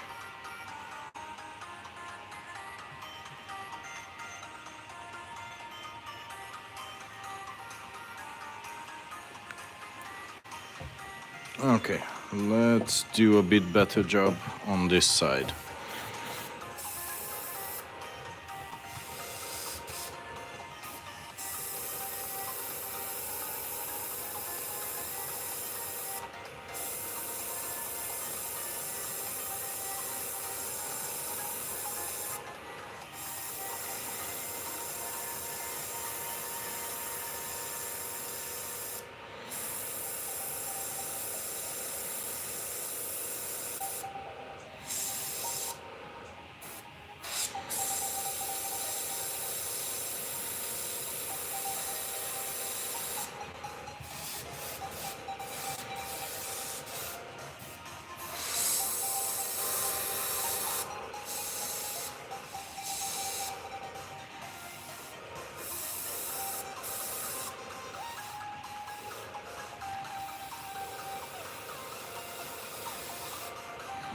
Okay.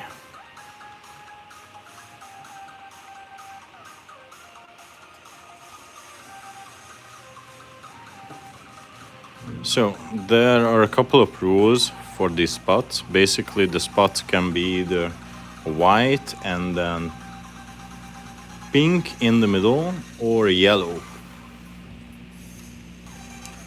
So we are laying down the white spots first.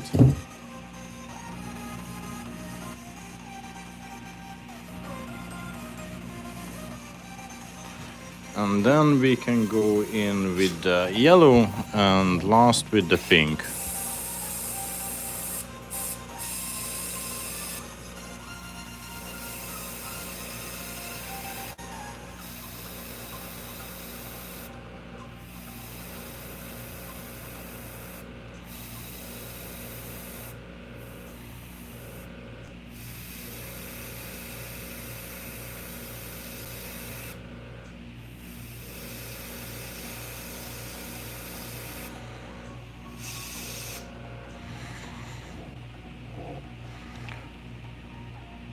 Truck Squad, just because you retracted the message, I still read that I'm the guy who patched up Woody. Yes, I am.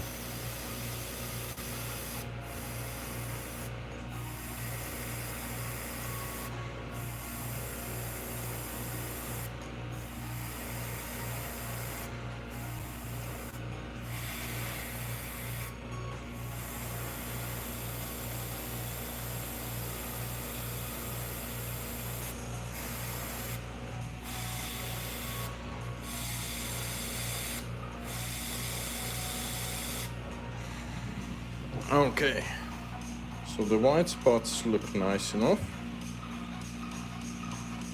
They are not the greatest, but what can you do? I mean, the answer is learn how to airbrush it.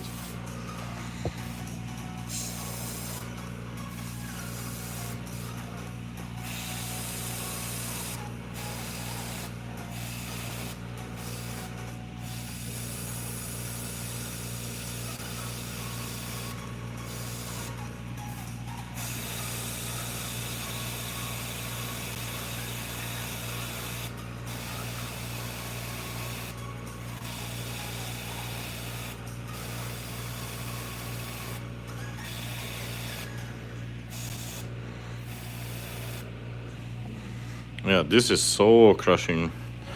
Plantsico, hey mate.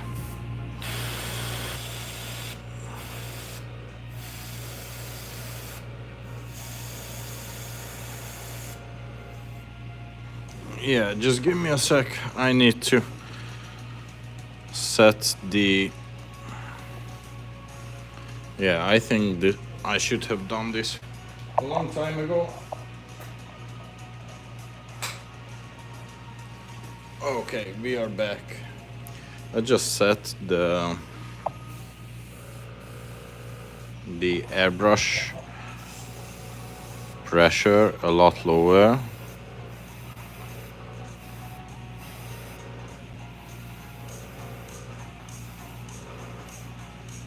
Yeah, these are nicer dots now.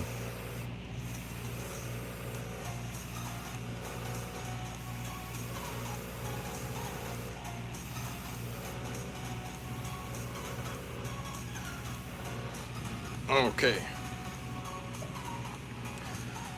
So now we will actually clean up the airbrush crazy good, because for this next step we need every help that we can get.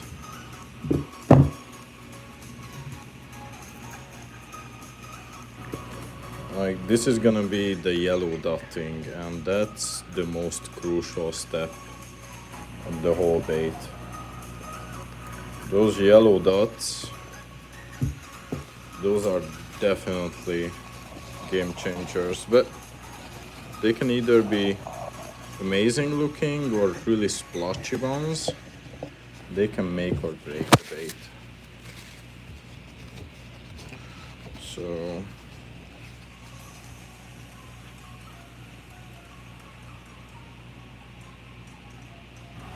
okay, mate, talk to you later. Okay, so for that yellow, we're gonna go Sunbeam. Sunbeam. There are like really unnaturalistic yellows, and Sunbeam is just one of these really cool looking yellows.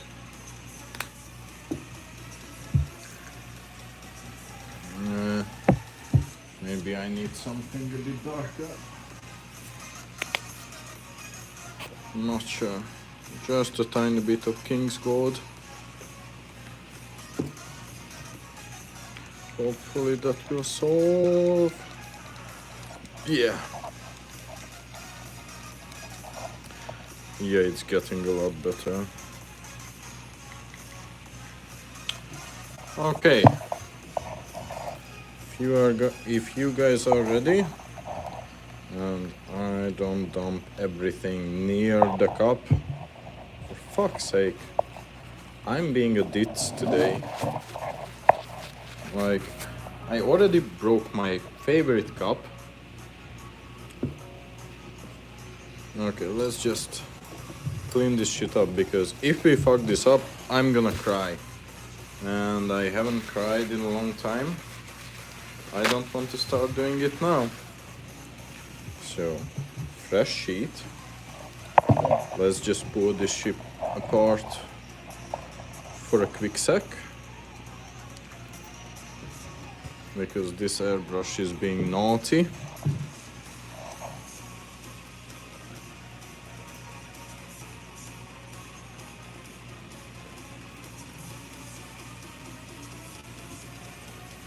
Okay.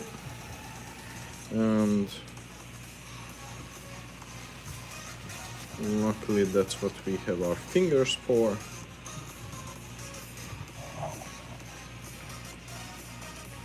But bear with me, in one sec we will make history and make the most amazing looking brook trout ever made, hopefully. Or not. Or I will fuck it up. We have to see. Okay, airbrush is back in working condition. Well, for most of it. What do I use? It's a it's a special mixture that I made up. It's just 70% water, 30% isopropyl alcohol, and I add a little bit of glycerol to the whole thing. So, if you guys are ready, then I am ready.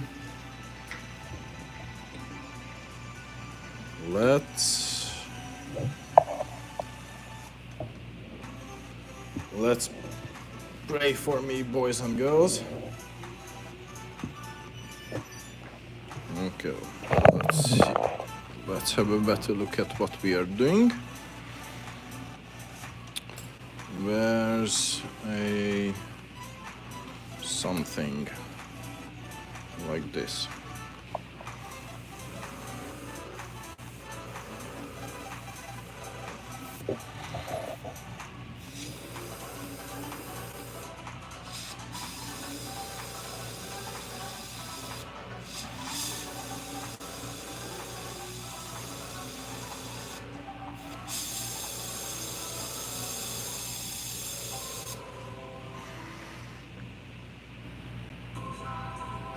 Yeah, it's hanlures.com.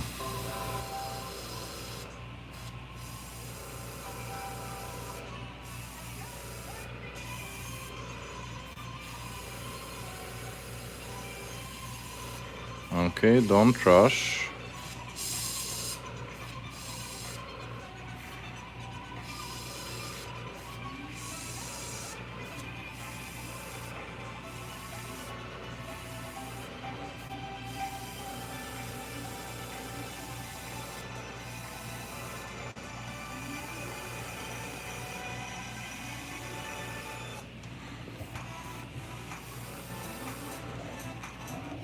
Okay, I don't know how I can paint it so you guys can actually see it, but let's just, yeah, maybe like this.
Man, this is tiresome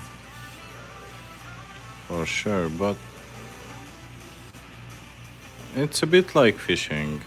It requires utter and all-encompassing concentration.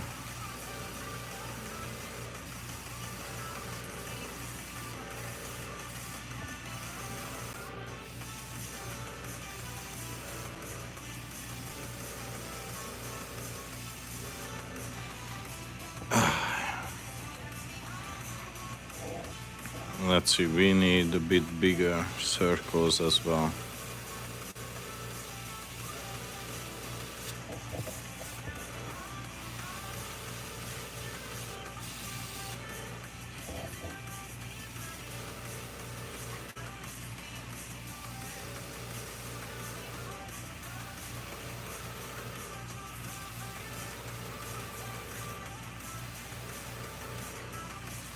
Okay, lay down a couple bigger ones.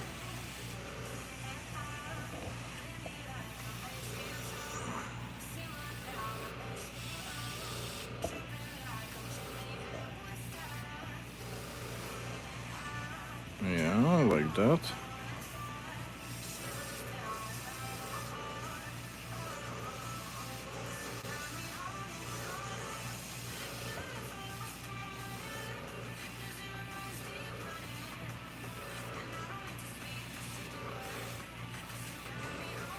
And I think this is gonna be the only brook trout pattern that I ever paint, because this is...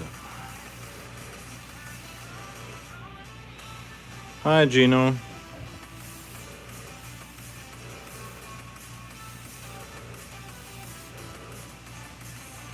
Because this is tiresome.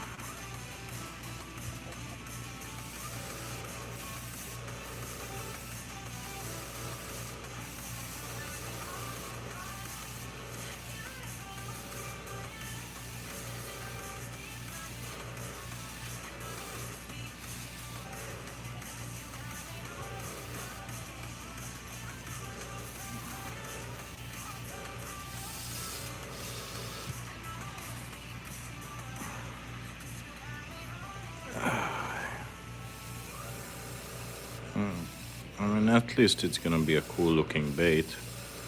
That's for sure. But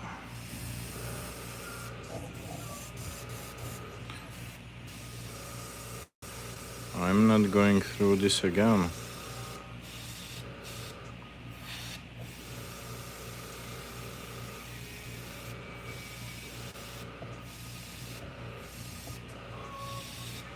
That's for sure.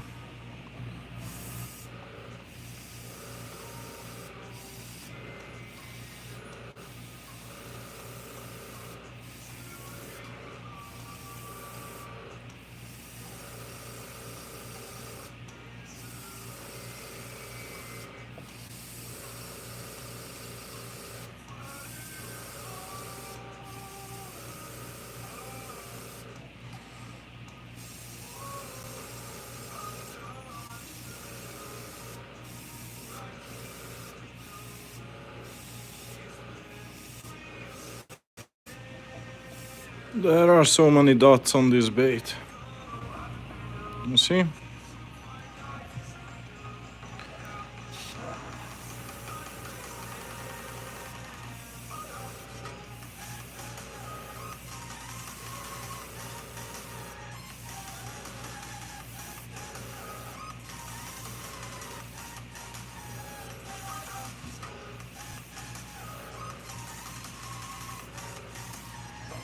That's why I said I need a ton of airbrush control for this.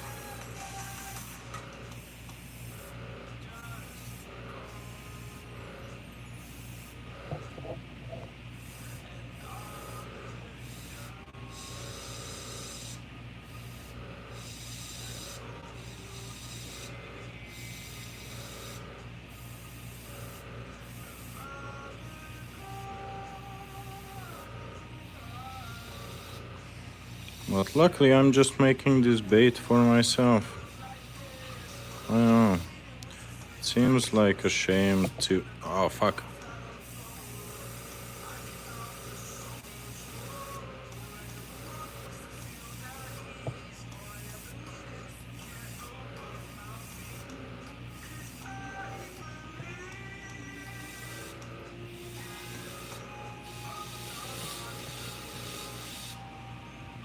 Okay.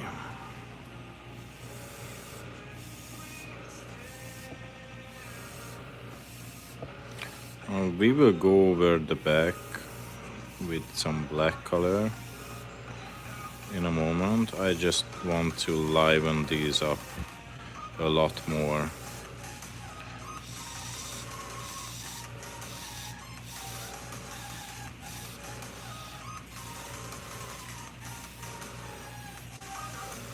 That's why I keep going over and over every single dot, because they really need to pop.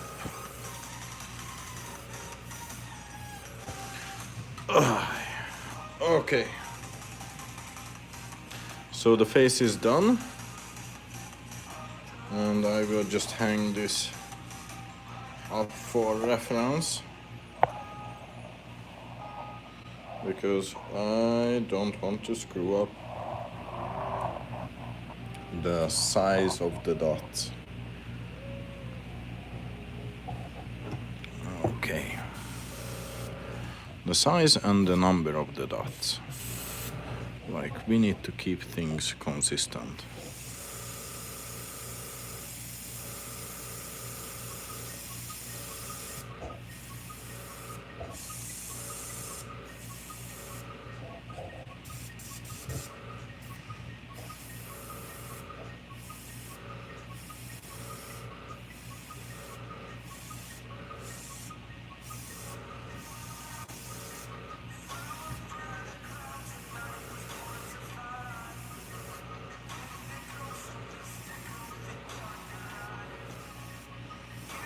Yeah, this is why some people say that with these baits people are not catching fish, they are catching fishermen.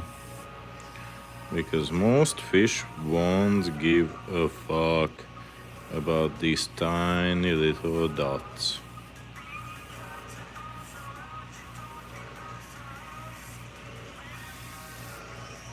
Ah!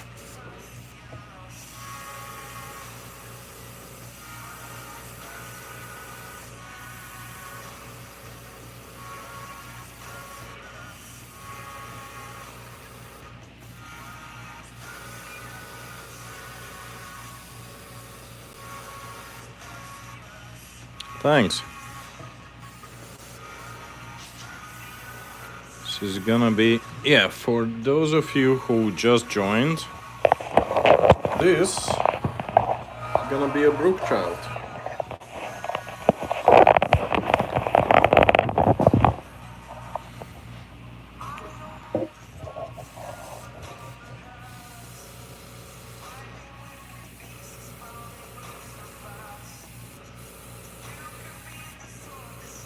If I don't fuck up the spotting completely.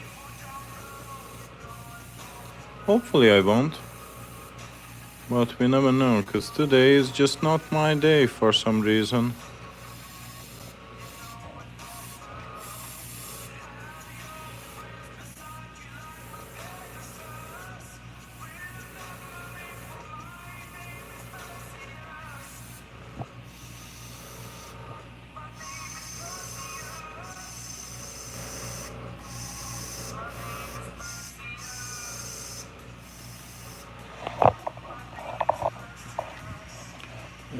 couple bigger dots.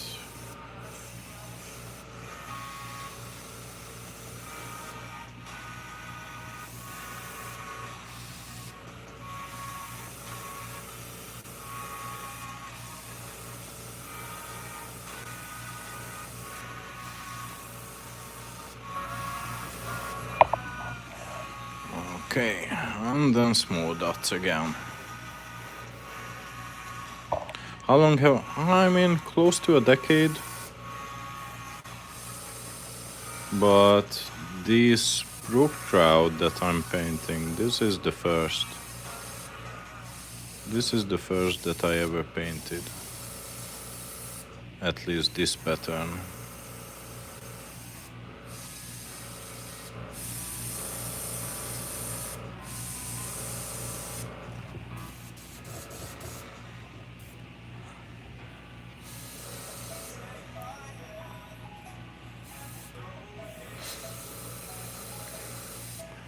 Now baits in general, I have been making bait close to a decade.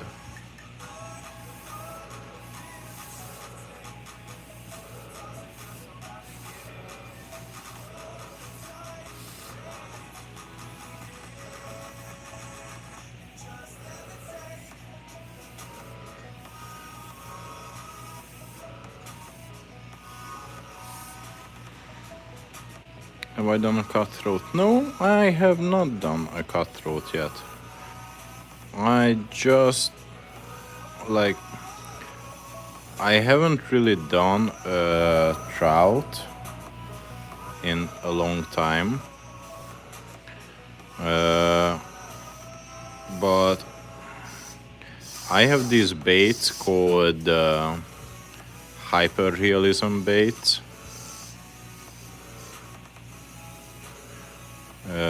Which are basically these ultra-realistic patterns. Not patterns, but the baits themselves. This is part of them. So this will be a brook trout. This is where we are with it right now. And previously on this live we have painted another bait, which was a largemouth bass.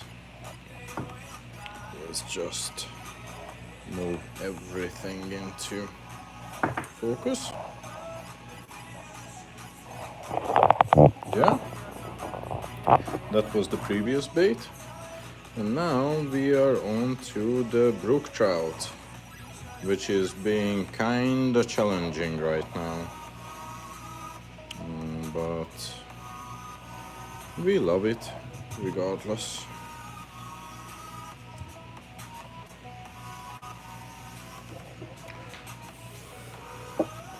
Okay, so go back to the spots.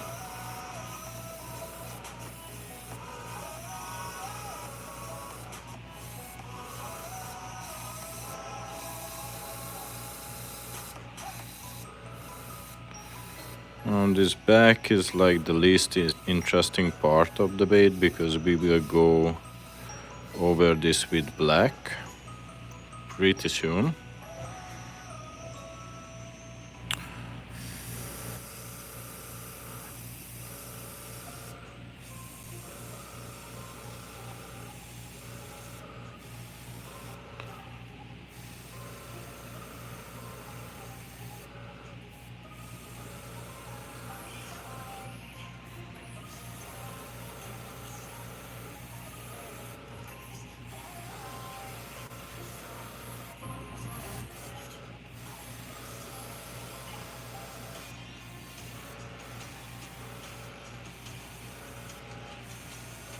Okay. The website is hanlures.com.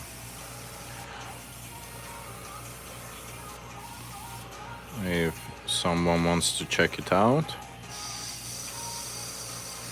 This will definitely not be on there, because I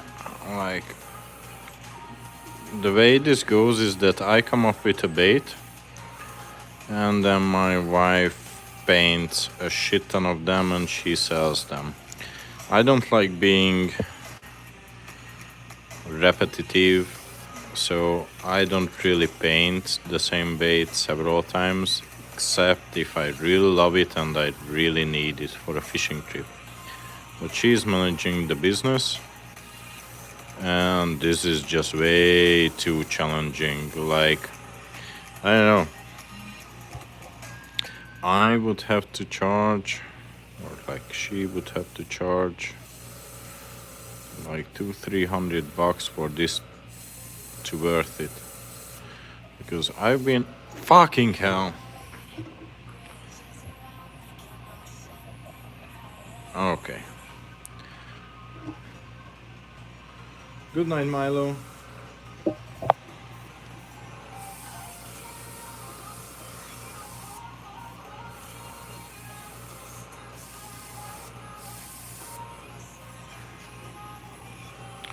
So I've been doing this dotting for the past like half an hour, and I'm just halfway done. And it looks really cool, and it's worth doing it once, because I can go out and start fishing this. But like, I'm fairly convinced that this will never get into mass production.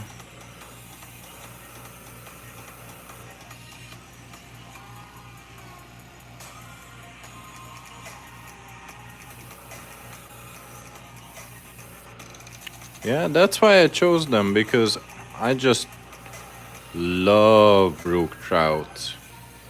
They are by far my favorite fish. Like, I will paint up a brownie pretty soon, but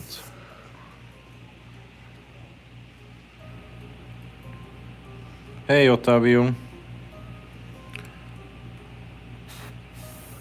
But yeah, also nobody really wants to fish with brook trout. Like, people, I'm fairly certain that people would buy this just as a novelty or something, but like, brook trout are not found in waters where most of the predatory fish are. They are up in little mountain streams. So why would you throw this bait at a pike? They will never meet in real life. Yeah, this is artificial. This is resin cast.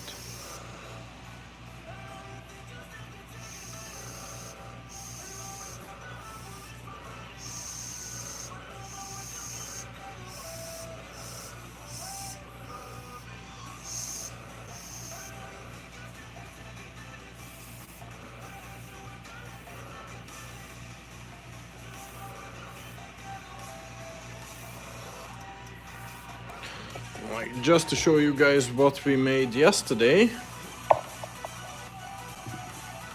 It's the exact same bait.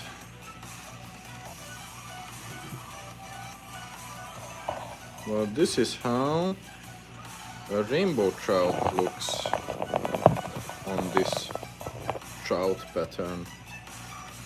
It's nice, and it's much easier than the brook trout.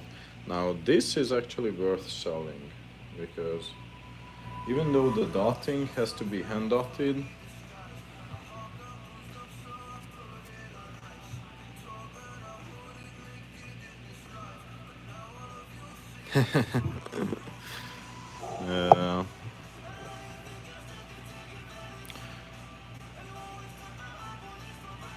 August Bosch. Well, that sounds like fun. Okay, so maybe a couple of spots here in the back.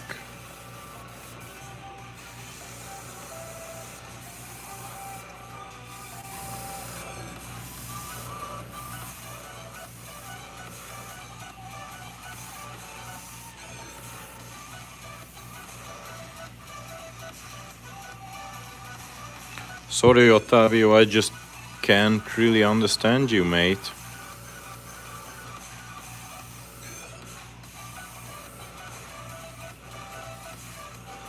I would love to answer your questions, but I'm sorry, mate, I don't speak Spanish.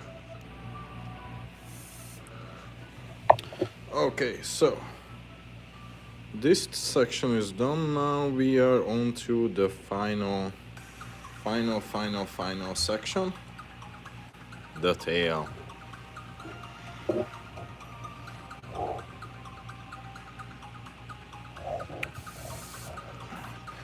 Yeah, so these are water-based acrylics, but I actually like mix them up with my special mixture, which is, I have a whole video about this if you want to see. It's basically water, alcohol, isopropyl alcohol, but I recently started adding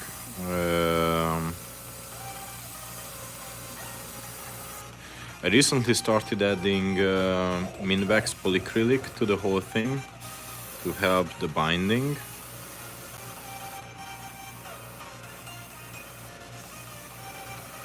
And it really does help.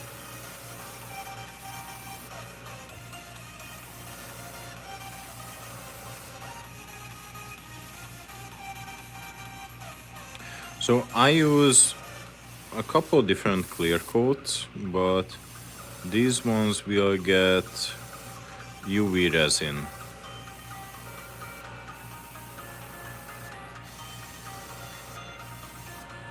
So, okay, I need to stretch a little bit. For that I can show you like a couple of baits that I do. These wooden glides are still in production, but this is how, for example, that bass will look like in the end. Nice little UV clear coat on top of it. And this is a smallmouth bass version of the whole thing. And here we have a fancy bluegill and the regular bluegill. So they will get some UV clear coat, if that answers your question.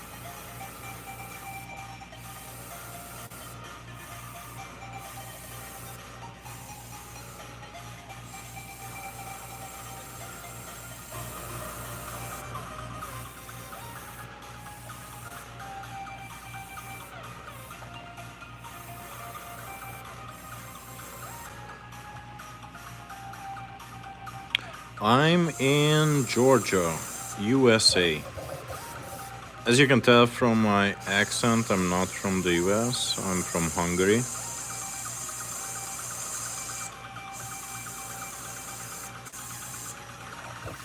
Fuck you, airbrush.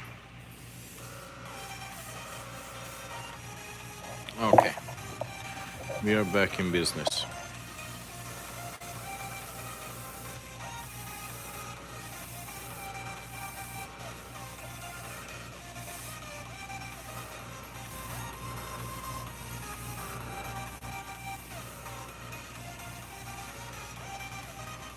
Yeah, so I'm in Georgia, I'm near Atlanta.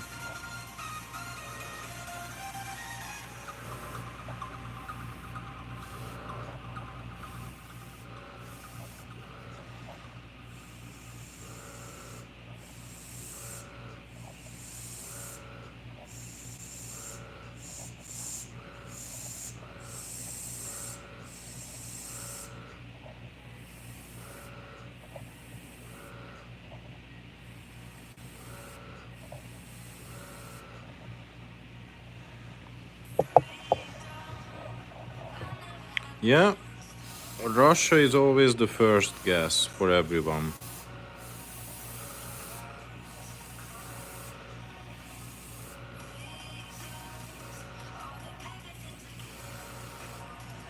But you know, Hungarians are actually as big Russia fans as folks here in the US. So, not that much.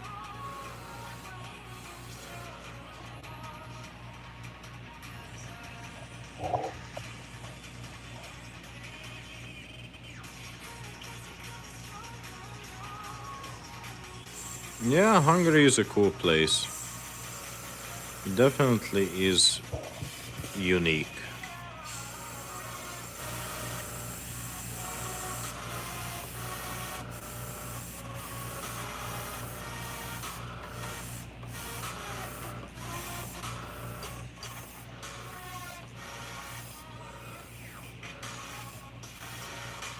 As a tourist, it's a lot of fun.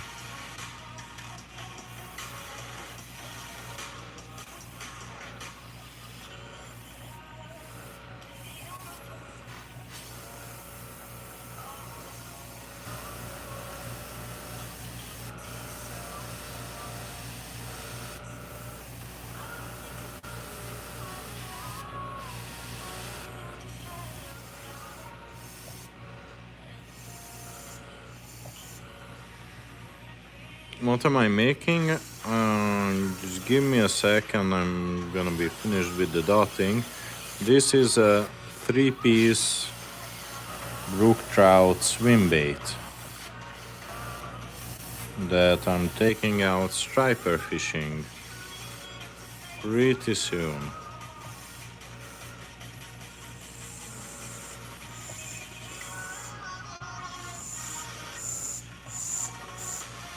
Okay, let's just finish this side up.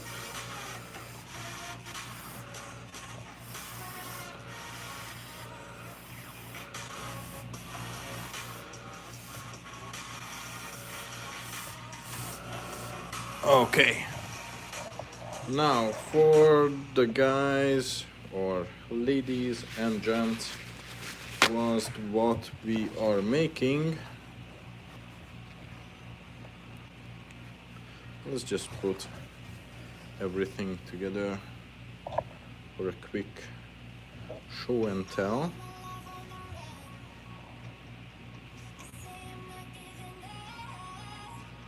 This is where we are with the brook trout. And now comes the fun part. Or, yeah, I shouldn't really say fun because that's gonna be the most nerve-wracking fucking thing. Thank you. Yeah, so this is gonna be the most nerve-wracking part of the whole thing, where we have to put in what's this? Purple. Princess purple. Like the mixture of these two. So we will see. I can completely mess it up or bring everything together. Who knows? But I appreciate you guys praying for me, and luckily I didn't mess up the yellow dotting that much. Came out much better than I expected. Yeah, these yellow dots are kinda nice. I'm not gonna make another one of these baits, that's for sure. Because it's a pain in the ass. But the bait so far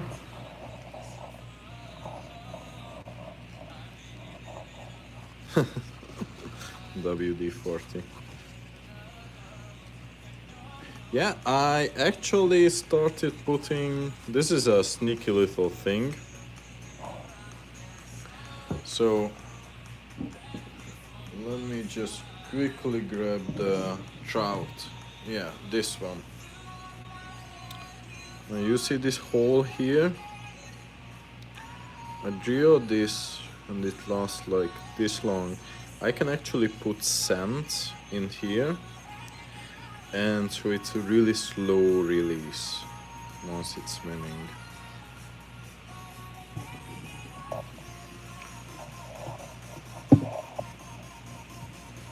Because sands, they don't last a long time, and at the same time I feel like sands can be off-putting to a fish if they are really overwhelming.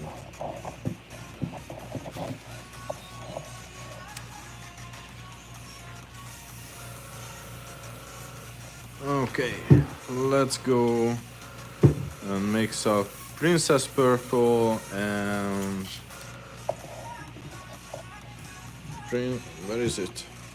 Princess Purple and Fuchsia. It's much closer to this Princess Purple, so we need a lot more of this and a tiny bit of this. It's so funny, before I started making baits I was that usual guy. You know, I had 5 colors in my vocabulary, and one of them was black, the other one was white. I knew blue and green and red. All the others, they were, you know, double spawns. What's this color again? This is like, it has some reddish undertones. It's a weird color. Okay, not orange, red.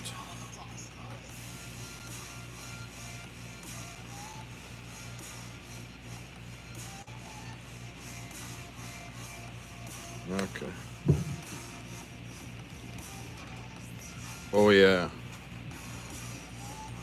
Oh yeah. This is the color. That's the other thing why I will never paint this bait again, because it would be impossible to replicate this exact color. So,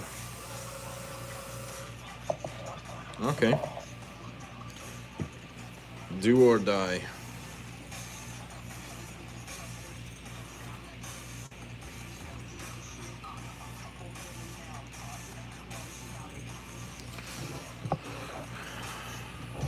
We need some really good. Thank you. Yeah, I really need this outlet. I like fishing, but I just need this outlet to tinker. Okay, let's see.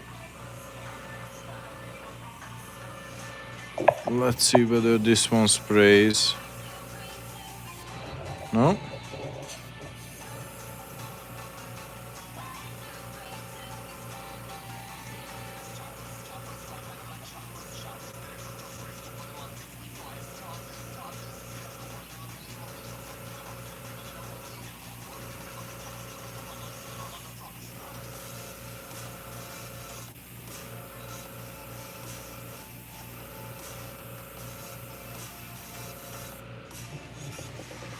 Oh.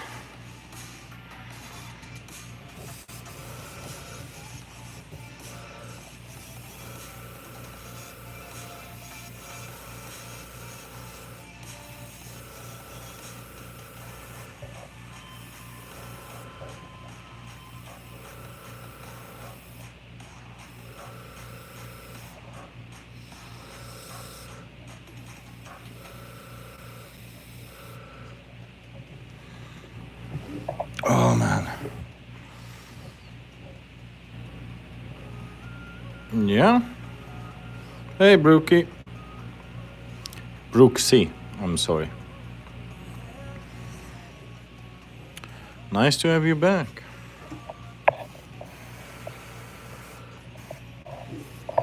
Okay.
Okay, we didn't fuck it up yet.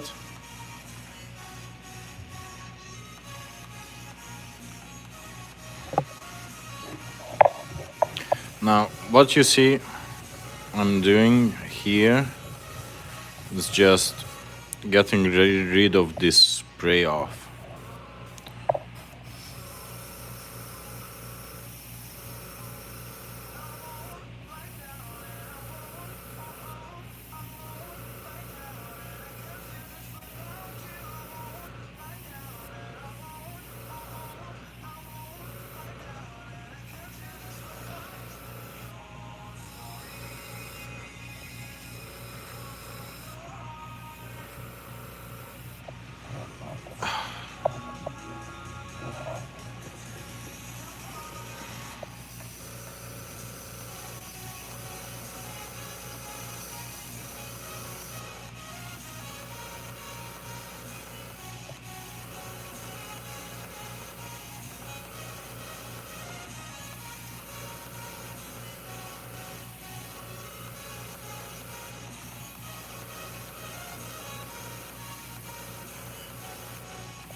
Well, yeah, if I would have any intact brain cells, I would go and start painting lowriders. That's where the money is.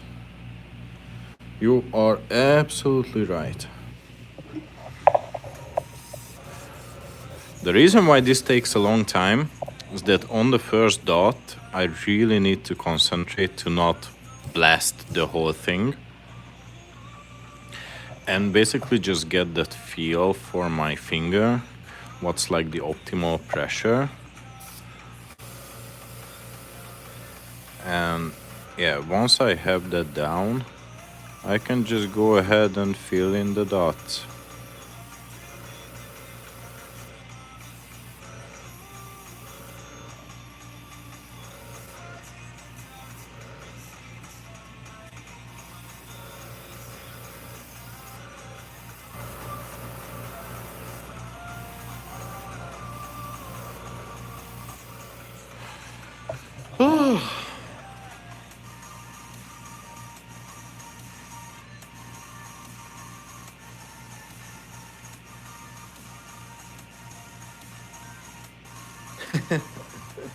Thank you so much.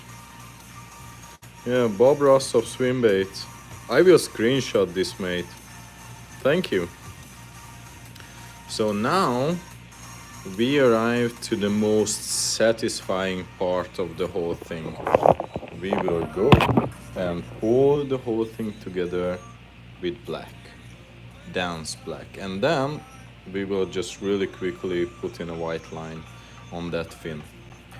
So without further ado, let's just get rid of this.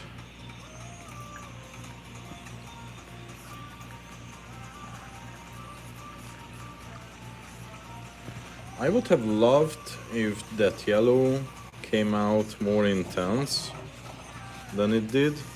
To be honest, I'm not entirely happy with that, but like, there's the difference. If you use a hand dotting tool, then your dots will look like this, which is really well defined. If you use an airbrush, it will look like this, and to me this is just a bit more naturalistic.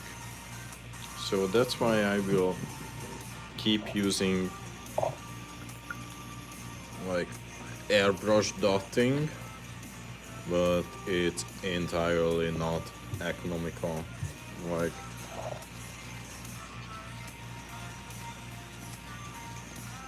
yes, so I actually changed the airbrush. Up until this point I was painting with 0.5, and I changed to a 0.2 or 0.3, I don't know what I have on my other airbrush. So, okay, we can get rid of this reddish pinkish whatever-ish. The thing is that I know this color in Hungarian. We have a word for this, but I don't know it in English. So anyway, drum roll and final color for the brook trout, which is, you know, if you ask some people, black is not a color but an absence of color.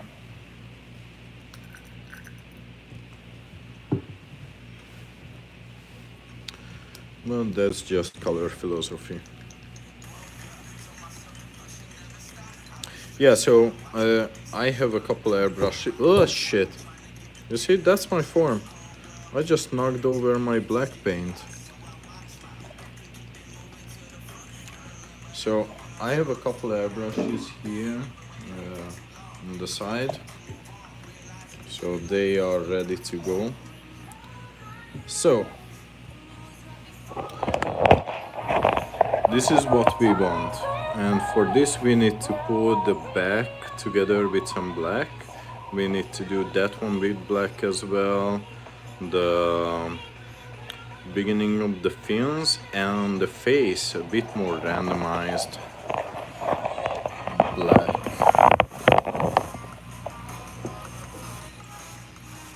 Okay, this got to go, because otherwise I will just lay down my bait in a pool of black shit and mess the whole thing up. So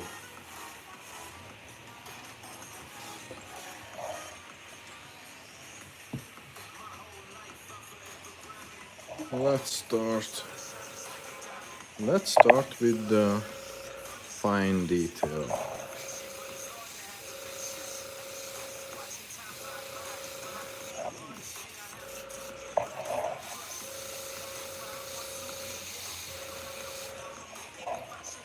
Okay.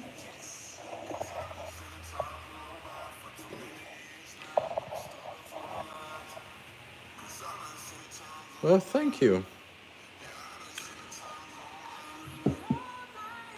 I'm glad you guys find this satisfying. Okay, so now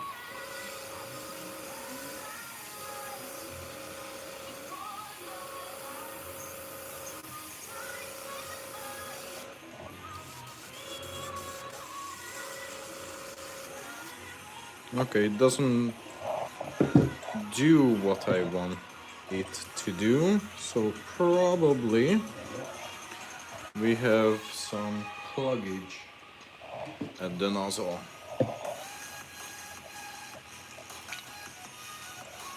Yeah, we definitely have some. Okay. Now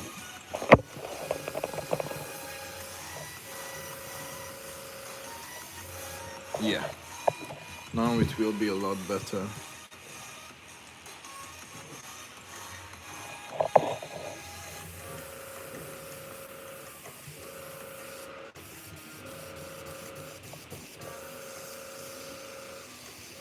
Or not.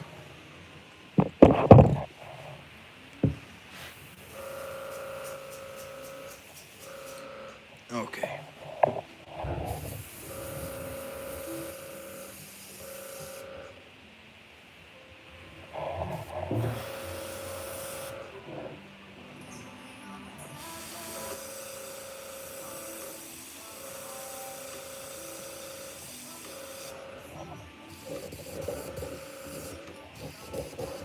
Oh, bro.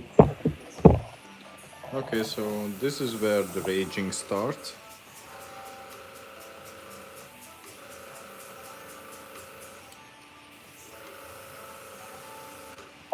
Please, now.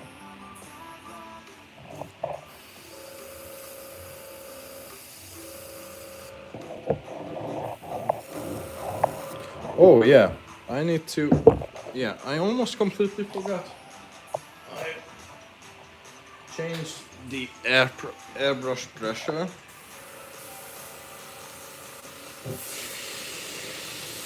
Which actually answers all of the problems, because for the dotting I used a much lighter pressure.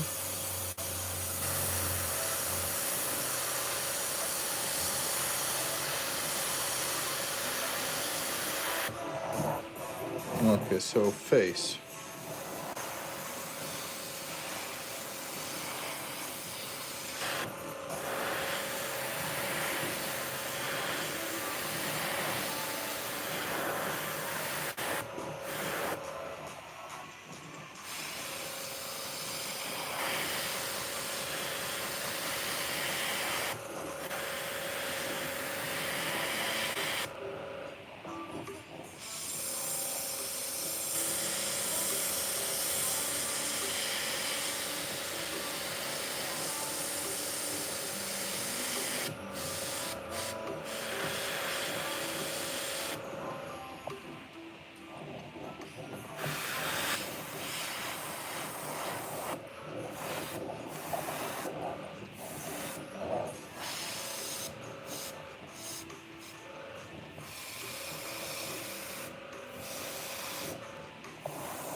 And now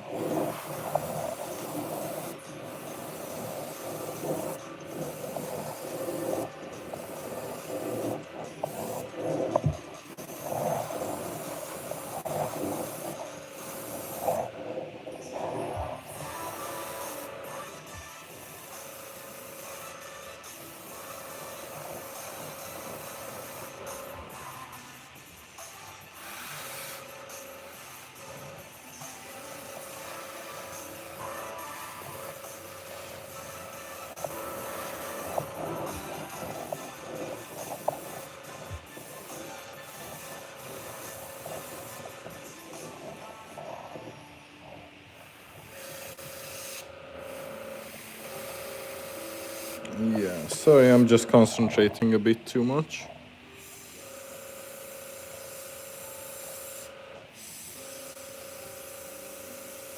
Trying to not screw this up.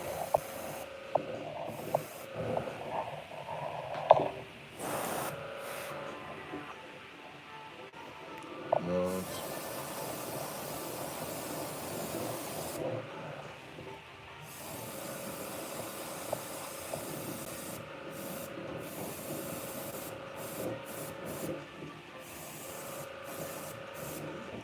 I'm just looking at the reference back and forth, and yeah, there's enough gold left in the face.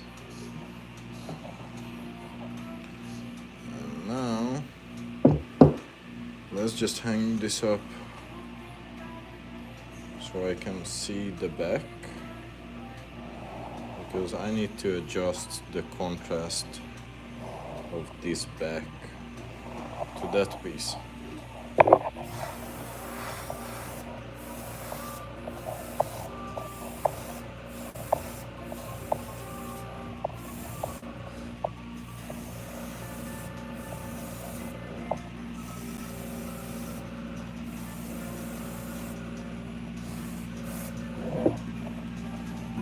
Let's see whether they match up or not.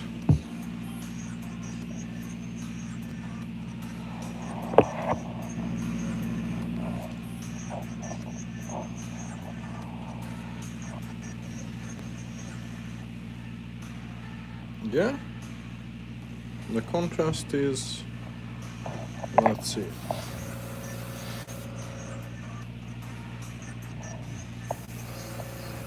Okay. And now, final step. Hey, A+.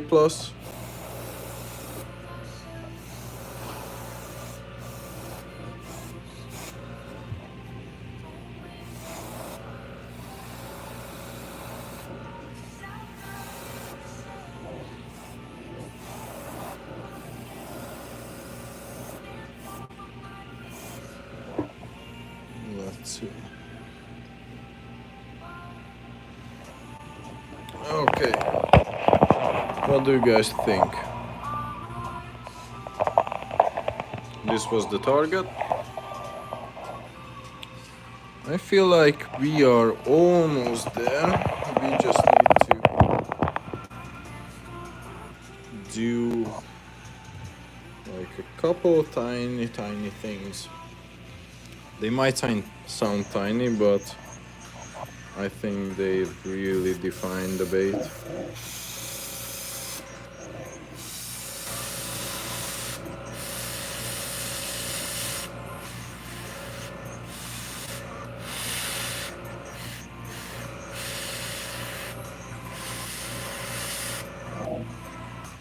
Okay, a little bit of black here.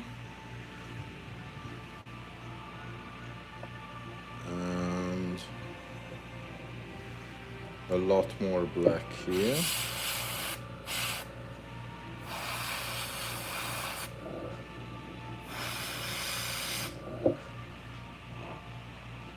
Okay. The back is good. And finally,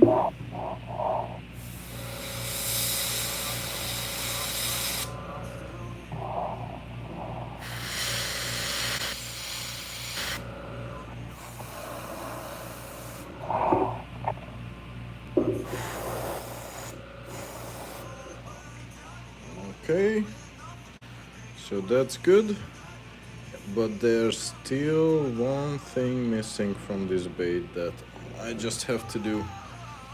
I know, previously I said that I really don't like baits with white color, but I think that this bait, like, we would be doing a disservice to this bait if we wouldn't do just a tiny bit of white, because this is actually one of the rarest instances where nature uses true white.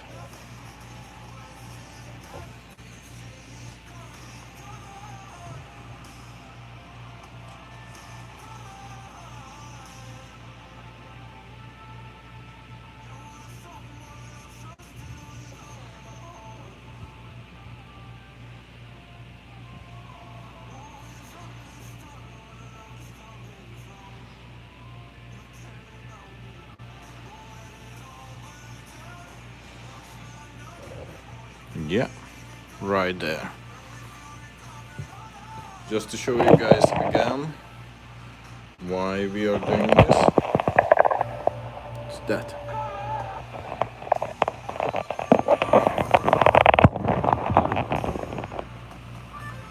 Okay.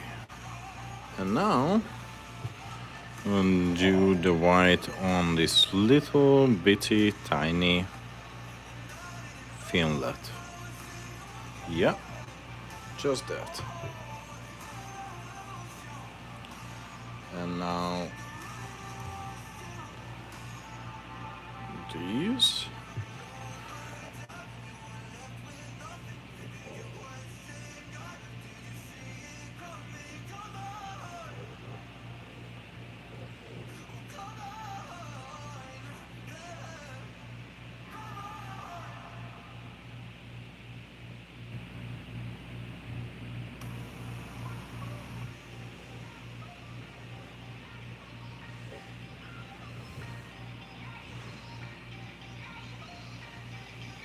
Yes. Okay. That part looks good. And finally the last fin.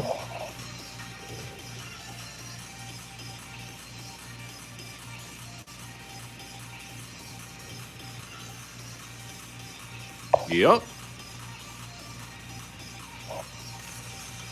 So let's just quickly put everything together so you guys can see what we did today. And maybe after that we will still do the eyes. I'm not sure. But here's the next part. Okay. Let's just stretch this out.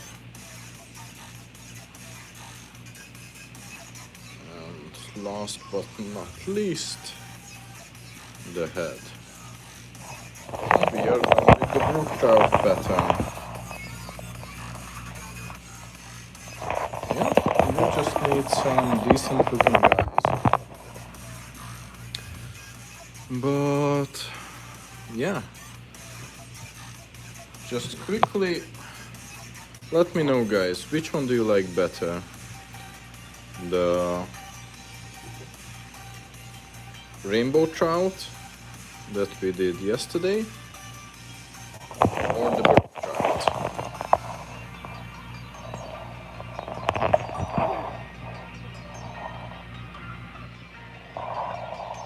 I'm partial to the brook trout, but I'm pretty sure that I'm never gonna do another brook trout again. So again, today we did a couple of field rat wake bait, this huge ass bass swim bait, and the brook trout. Yeah, awesome, guys.